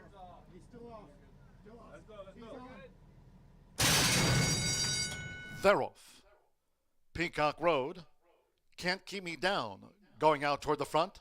Summer in Tahoe is right there. Psychedelic angles in for some position. Peacock Road running in fourth here in the initial stages. And then we trail back two. Here's the Spider and the Black Silks, and Yarborough, while settled by Luis Colon, trails. The leader here for Deshaun Parker, Summer in Tahoe. Summer in Tahoe, two in front out to the stretch from Can't Keep Me Down, with Psychedelic running in third. 6 furlongs to go, and Summer in Tahoe is the trailblazer. Peacock Road fourth against the rail, while two clear from Here's the Spider, second to last, and Yarborough trails. These fillies, the mare, go to the back of the course. Summer in Tahoe leads by 2 to Can't Keep Me Down, a length and a half, with Psychedelic tracking them from third. Peacock Road is running in fourth by 3. Here's the Spider and 4 more to Yarborough, who still trails the distaff turf. The quarter for Summer in Tahoe, 22.50 seconds past the half-mile pole. Summer in Tahoe leads Can't Keep Me Down, 46.25 for the second part.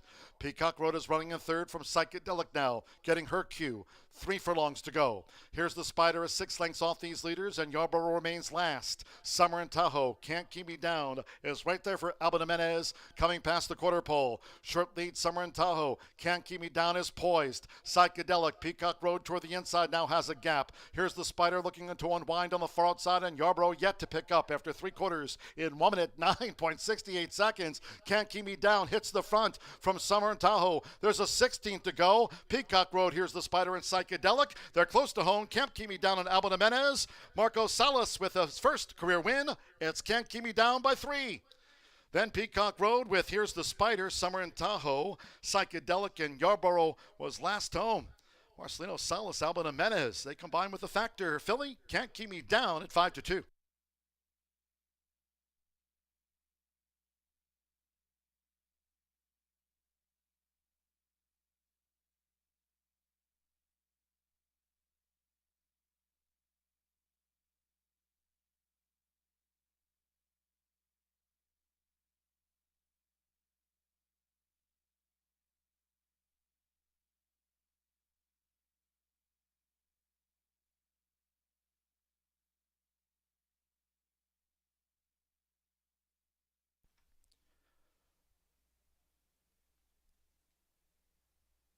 140.19 after the distaff turf. 3, Can't Keep Me Down.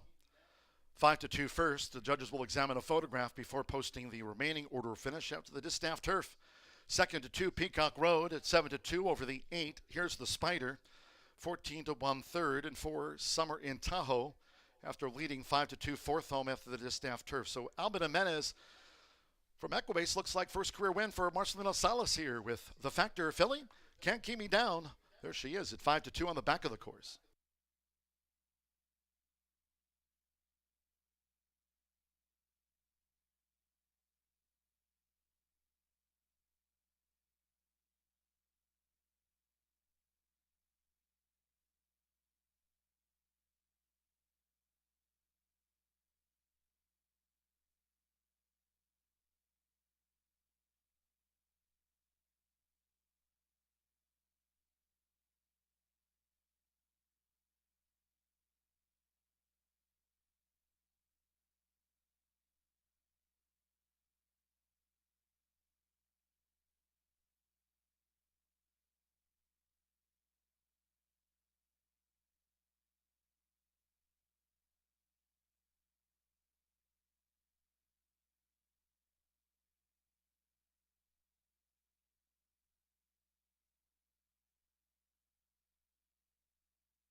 Result official.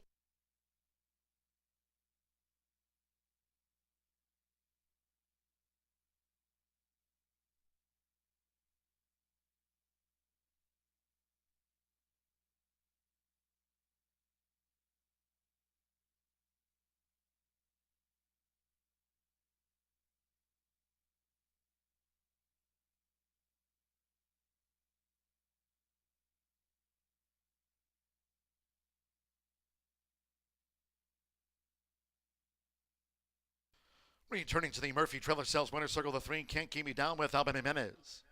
Can't Keep Me Down is a 4-year-old gray roan filly by the Factor. Out of the Street Cry mare. Sami Humped in Kentucky by Shadwell Farm LLC. Owned by Froilan Garcia. Marcelino Salas with his first win. Horseshoe Indianapolis congratulates the winning connections of the Factor filly. Can't Keep Me Down.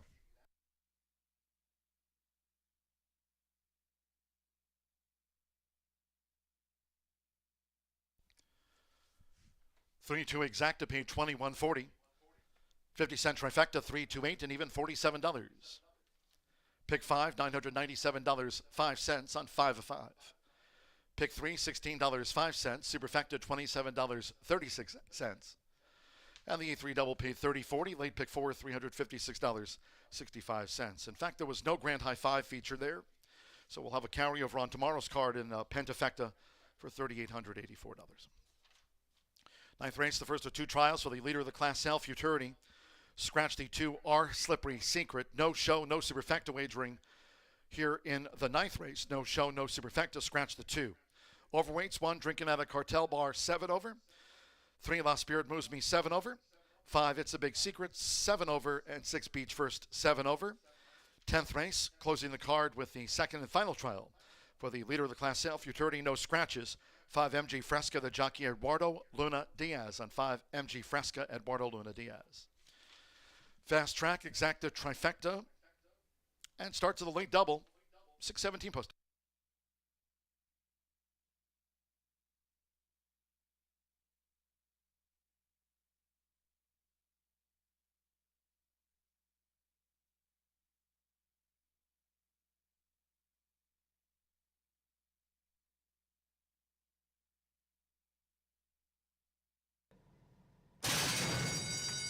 They're off. Peacock Road, Can't Keep Me Down, going out toward the front. Summer in Tahoe is right there. Psychedelic angles in for some position. Peacock Road running in fourth here in the initial stages. And then we trail back two. Here's the Spider and the Black Silks, and Yarborough while settled by Luis Colon trails. The leader here for Deshaun Parker, Summer in Tahoe. Summer in Tahoe, two in front out to the stretch from Can't Keep Me Down with Psychedelic running in third. 6 furlongs to go, and Summer in Tahoe is the trailblazer. Peacock Road fourth against the rail, while two clear from Here's the Spider, second to last, and Yarborough trails.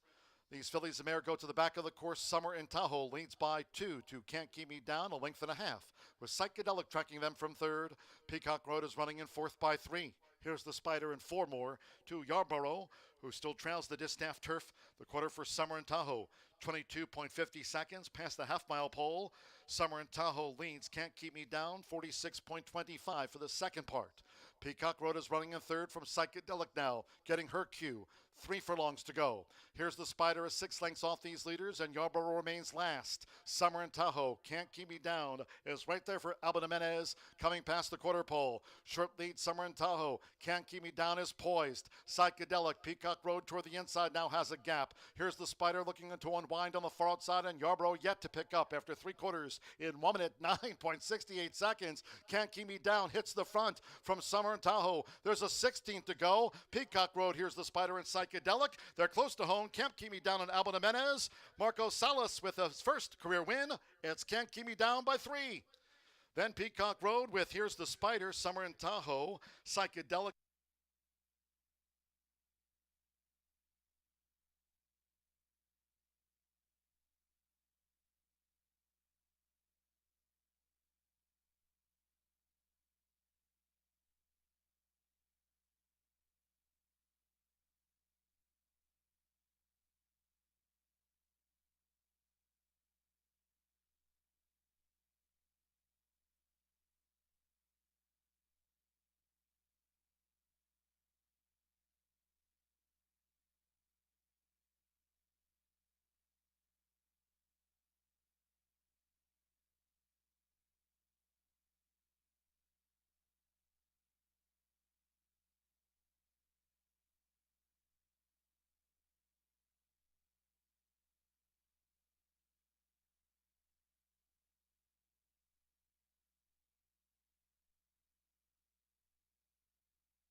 back after our 3-day weekend. I think we all enjoyed it very much. Hope you guys did too, even if it wasn't a 3-day weekend.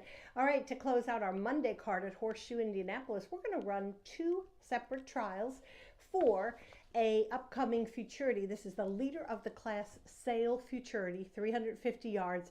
We have fairly short fields because all it's going to take, if there had been 10 horses, maybe 11, we could have run it in one, but we had to split them. So what you're going to see is these 2-year-olds. They went through the speed sale last year. That's an annual quarter horse sale that's held here at Horseshoe Indianapolis. And when they went through the sale, they earned an invitation to run in this futurity. So anyway, it's produced some good horses, including last year's champion, Red-Headed Beach, and I'll talk a little bit more about that as we go through the card. Okay, well, it's going to be hard to deny the heavy favorite in this first trial, and that's number 1, Drinkin' at Cartel Bar, who has improved in each start for our leading quarter horse conditioner this meet, and that is Tony Cunningham. This is a daughter of 5 Bar Cartel. Remember, in quarter horse racing, you're going to have the girls versus the boys. She's sharp, and she won her trial and then won the final of the $135,000 Jaguar Rocket Futurity in July. She was very impressive, and she's back today. I say watch her fly from the rail under jockey L. Danny Martinez. All right, well, let's go next. We'll talk about Tim Eggleston, who's really having a good meet. And of course, he's sensational with his 2-year-olds. He was the trainer of last year's Horse of the Year, Red-Headed Beach, who actually won 3. It was the first time in the history of Indiana quarter horse racing that a horse had ever won 3 futurities in 1 year. And having been all over the country watching champions, I'm going to tell you that's a rare feat, and she's a gem. There's no question about it. All right, well, today he's going to saddle in this particular race, number 6, Beach First, made his debut earlier this month and overcame a trouble-tripped finishing 5th, but that's okay. That was just his first start, and they all learn. As far as the breeding, Sherry Miller, who stands Escondido Beach, and bred Red-Headed Beach, also bred this gelding. And, you know, he's got every right to improve. When you start your career as a 2-year-old, and he started a little bit later than some of them, every learning experience helps build them for the next race. Of course, it doesn't hurt to have jockey Rolando Pina in the saddle. He was the rider of our little superstar last year, Red-Headed Beach. All right, we're going to round out. We're just going to talk about 3 horses in this trial, and I'll round out my trifecta with number 3, La Spirit Moves Me. And that was, because we do have a scratch of the number 2. I don't know if I mentioned it. We only got 5 horses in this per trial. But La Spirit Moves Me is trained by Jesse Vasquez.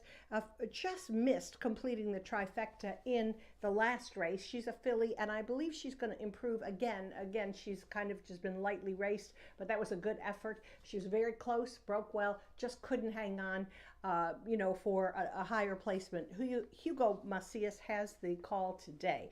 So I'm going to go 1-6-3 in this first trial, and I'll be back to preview the second one. We do want to remind everybody it's not necessarily the winner in second or third place. We're going to go by the 10 fastest 350-yard clockings. So good luck to each in this trial, and I'll be back to talk about race 10.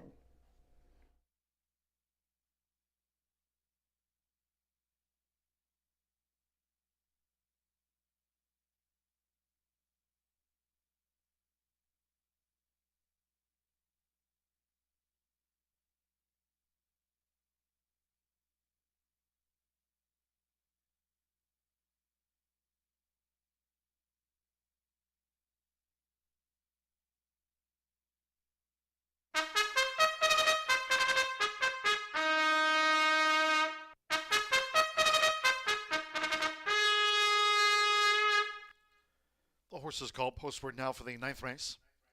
The first of 2 trials, leader of the class Sal Futurity.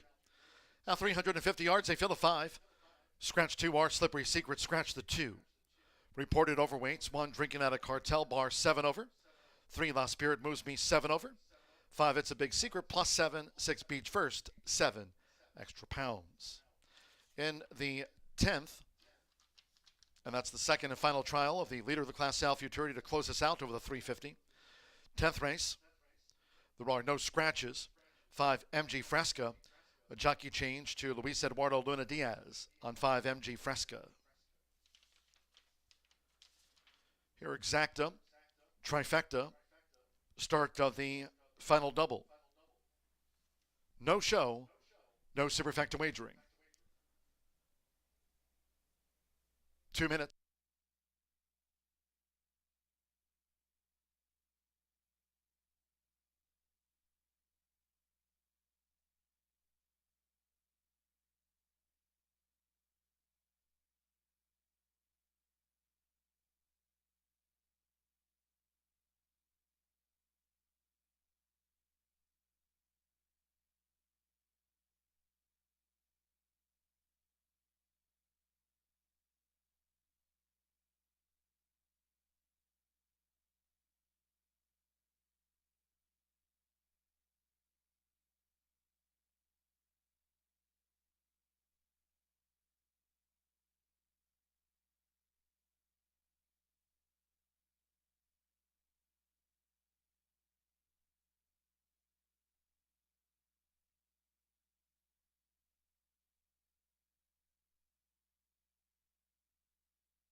Less than 1 minute to post time.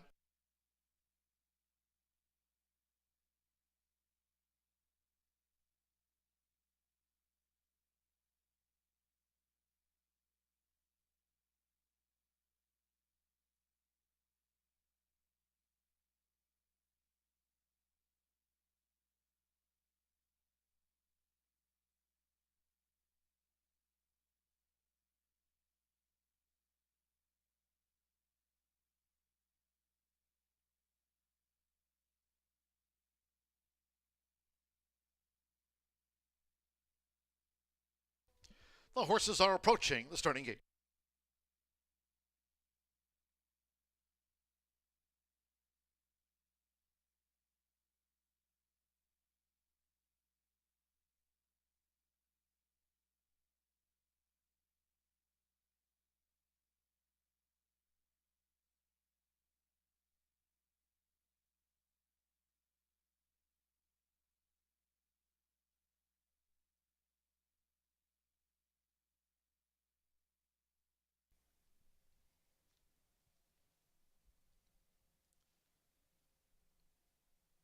The horses have reached the starting gate. It is now post time. Drinking at a cartel bar, Danny Martinez or Tony Cunningham. Loaded at 1-9 on Drinking at a Cartel Bar. Hugo Macias with La Spirit Moves Me. Luis Luna Diaz, Sizzling Grill. Giovanni Vasquez Gomez with It's a Big Secret to Gray. 1-9, Drinking at a Cartel Bar. One more. Rolando Pena with Beach First. Like Sizzling Grill, both in Tim Eggleston. It's the first of two trials for the leader of the Class Al Futurity. Fast Track. Here's Beach First. All in.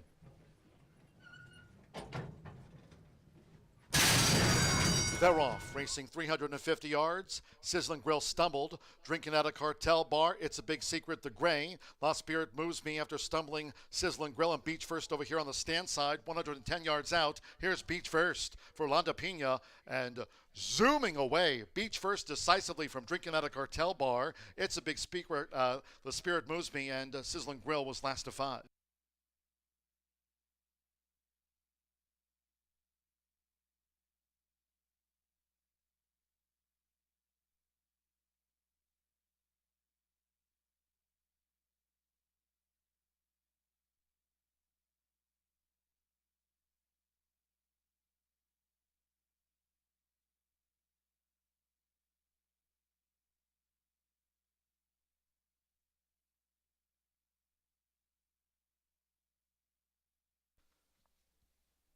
Six, 1, 5, 3, the full order after the first of 2 trials for the leader of the class, Sale Futurity. 6, Beach First, 6 to 1 first, 1 drinking at a cartel bar. At 1 to 9, win streak stopped at 2. 5, It's a Big Secret at 11 to 1. Well, Spirit moves me. Sizzling Grill after a stumbling start could not recover. 6, 1, 5, 3 unofficial. Hold on.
Ninth race official.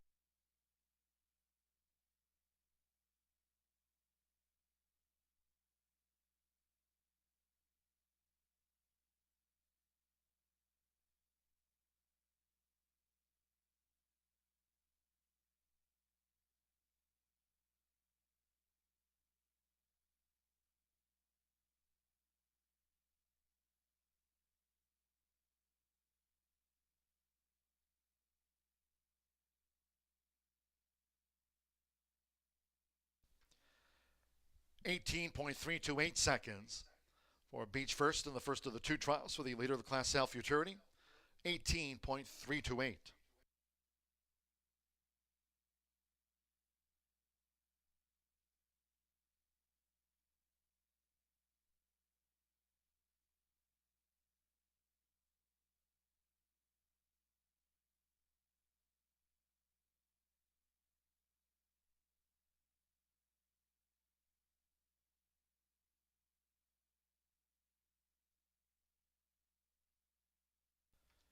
Returning to the Murphy Trailer Sales winner circle, the 6 Beach First with Rolanda Pina.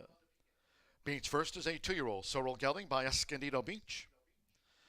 Out of the Bremerton mare, Javalia, bred in Indiana by Sherry Miller. Tim Eggleston trains for Greg Forrest.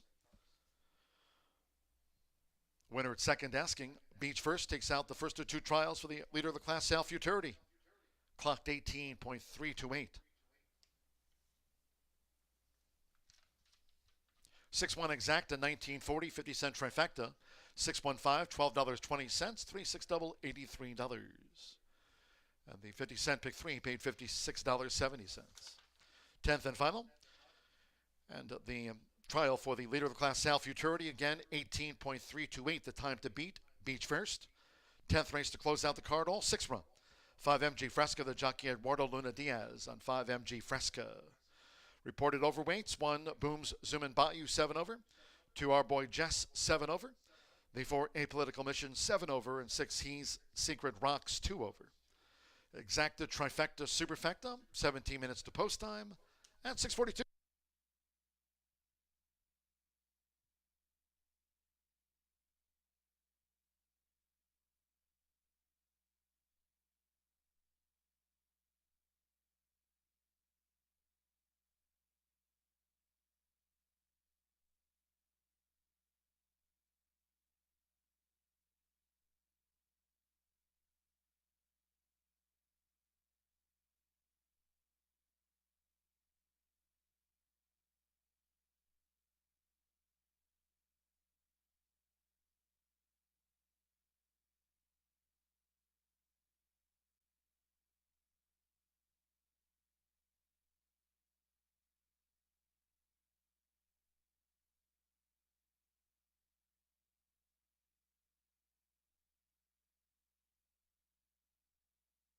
Racing 350 yards. Sizzling Grill stumbled, drinking at a cartel bar. It's a big secret, the gray. Lost Spirit moves me after stumbling. Sizzling Grill and Beach First over here on the stand side, 110 yards out. Here's Beach First for Londa Pina and zooming away. Beach First decisively from drinking at a cartel bar. It's a big secret, the Spirit moves me.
Just one more race remaining on our Monday card at Horseshoe Indianapolis. It's the second of 2 trials for the leader of the class sale futurity. These juveniles are going to be traveling 350 yards. And as I mentioned previously, these are horses that went through the sale ring at last year's speed sale. This was an annual quarter horse sale that is held here at Horseshoe Indy. And I've got an update I'm going to share with you. But first, let's go to the paddock, take a look at a few of the horses that will be competing in this trial. Another heavy favorite in our second trial, it's going to be number 4, Apolitical Mission, trained again by Tim Eggleston. Very good pedigree. It's a son of the transmission out of an apolitical Jess mare, so good pedigree on both sides. Qualified for the $194,000 Gordon Mobley futurity. There were trials, and then the final was on July 20th. Now, obviously, Apolitical Mission did not top it. He ran 5th, but you know what? It's tough because it's one of the earlier futurities of the season. But having faced that company and prepared for it, you just can't overlook this horse in this particular trial. A valuable experience when you run against the best. All right, we'll go next to number 5, and that's MG Fresca. Makes her first start for the Librato Barazza barn off a very promising runner-up finish last month. She's sired by El Macho Prieto Boy, going to be ridden by Eduardo Luna Diaz. That's a rider change from Edgar Diaz, but all in the family and very talented as well. All right, I'll round up my top 3 with number 3, and that's Coach Pete, the second Eggleston trainee in this particular heat, who's returning off a futurity trial start on August 10th. Now, this is the son of first crop stallion EOS Apolitical Win. Wasn't a perfect debut, but I think, again, like I mentioned with most of the 2-year-olds, all it takes is some experience. They all learn they all have a different learning curve. But veteran rider Juan Marquez has the call. So 4-5-3-1 in the second trial. That's my top choice. Now let's talk about this sale that is what you have to do to be able to get into this futurity. Well, it's coming up in September. And Chris Duke, who is the president of QHRAI, kind of filled me in on an exciting update for this year's sale. There will be 41 horses that will be auctioned, but it's online bidding only. I don't want to go into too many details. I want to make sure you go to the website qhrai.com and learn more about how you can own a quarter horse, a young quarter horse, that it will be eligible for next year's final. Chris said he saw this tested at Remington Park, well, not Remington, but up in Oklahoma for the Heritage Place, one of their sales, and he thought it might be good. So you got to try different things. QHRAI has been phenomenal at getting a lot of stuff and a lot of growth in Indiana racing. So mark those days, September 13th through 15th, 41 horses, and maybe you could be in the winner's circle a year from now. All right, well, that's it for today. We will be back tomorrow with another quarter horse race at the end of the day, and I'll got lots of details about our upcoming all quarter horse day, which is coming up on Saturday. This Saturday, it's going to be great.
The horses called postward for the 10th and final. Closing the card with this second trial. Leader of the class, Sal Futurity, over the 350, a field of 6 here. 5 MG Fresca, Eduardo Luna Diaz rides 5 MG Fresca. Overweights, 1 Boom Zoom and Bayou, 7 over. 2 Our Boy Jess, 7 extra pounds. For Apolitical Mission, 7 over. 6 Heat Secret Rocks, 2 over. Exacta, Trifecta, Superfecta, 2 minutes.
Less than 1 minute to post time. Less than 1 minute.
The horses are approaching the starting gate.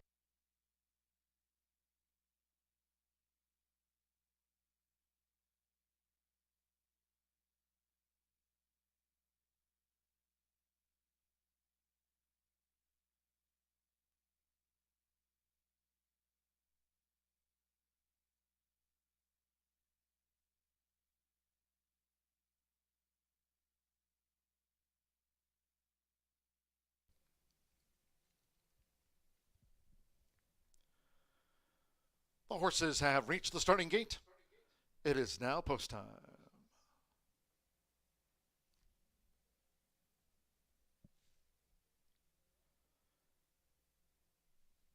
Hugo Macias with Booms Zoomin' Bayou. Giovanni Vasquez Gomez, Our Boy Jess. Coming up. 2 to 5 on A Political Mission. Juan Marquez with Coach Pete.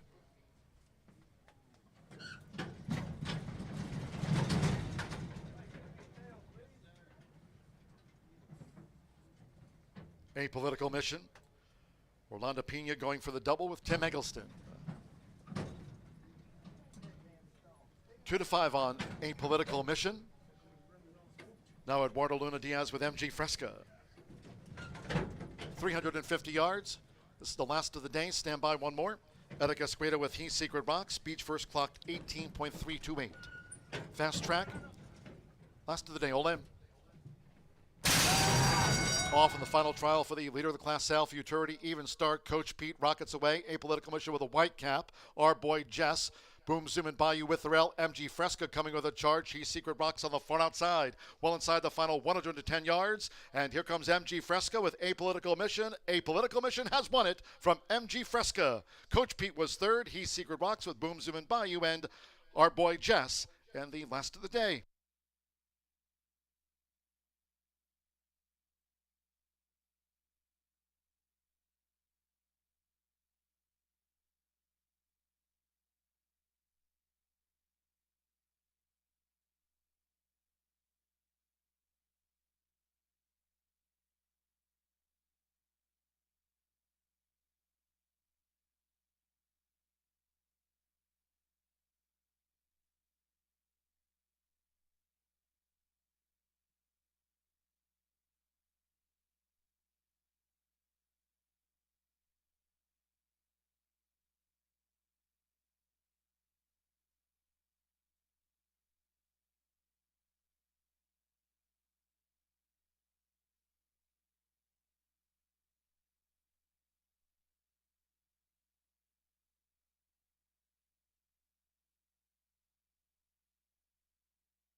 Four, 5, 3, 6 in the fastest of two trials for the leader of the class, Sal Futurity, 18.115.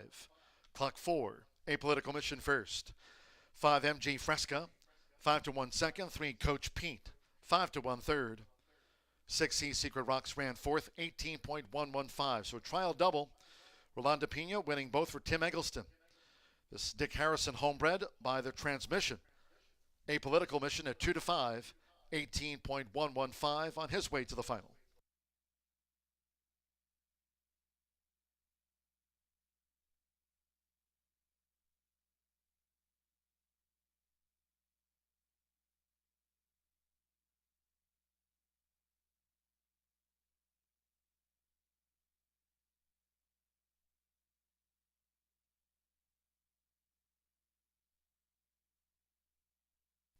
Result official.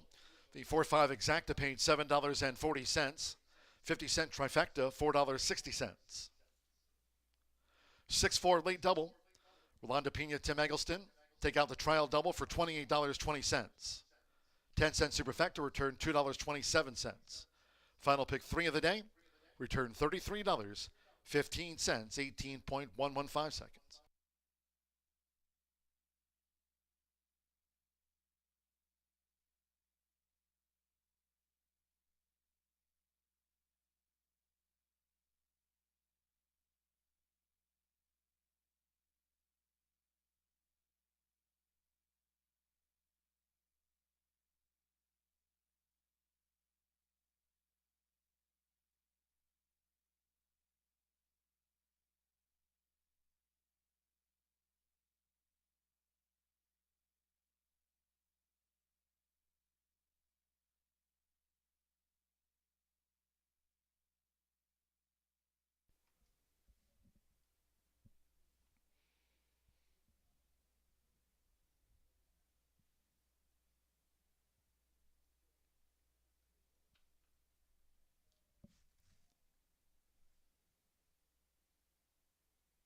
Returning to the Murphy Trailer Sales winner circle, the 4, Apolitical Mission.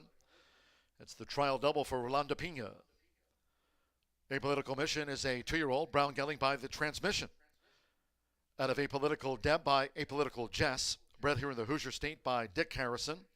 Tim Eggleston for the Harrison family. Philip R. Harrison owns Apolitical Mission at 2-5, dashing to the trial win for the leader of the class sale futurity in 18.115.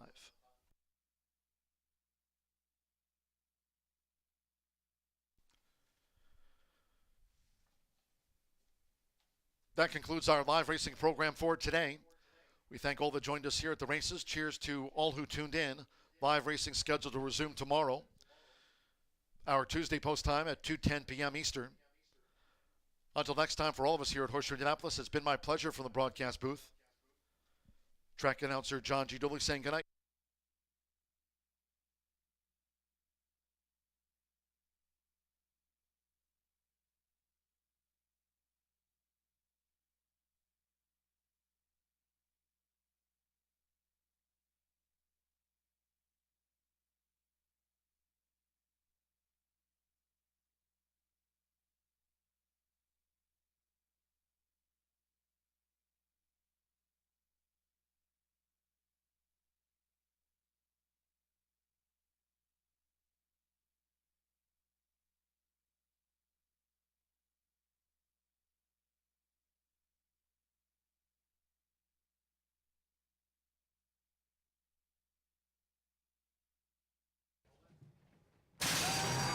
Off in the final trial for the leader of the class sale futurity, even start. Coach Pete rockets away. Apolitical Mission with a white cap. Our boy Jess. Boom, zoom, and Bayou with Thorell. MG Fresca coming with a charge. He's Secret Rocks on the front outside. Well inside the final 110 yards. And here comes MG Fresca with Apolitical Mission. Apolitical Mission has won it from MG Fresca. Coach Pete was third. He's Secret Rocks with Boom, zoom, and Bayou. And our boy Jess. And the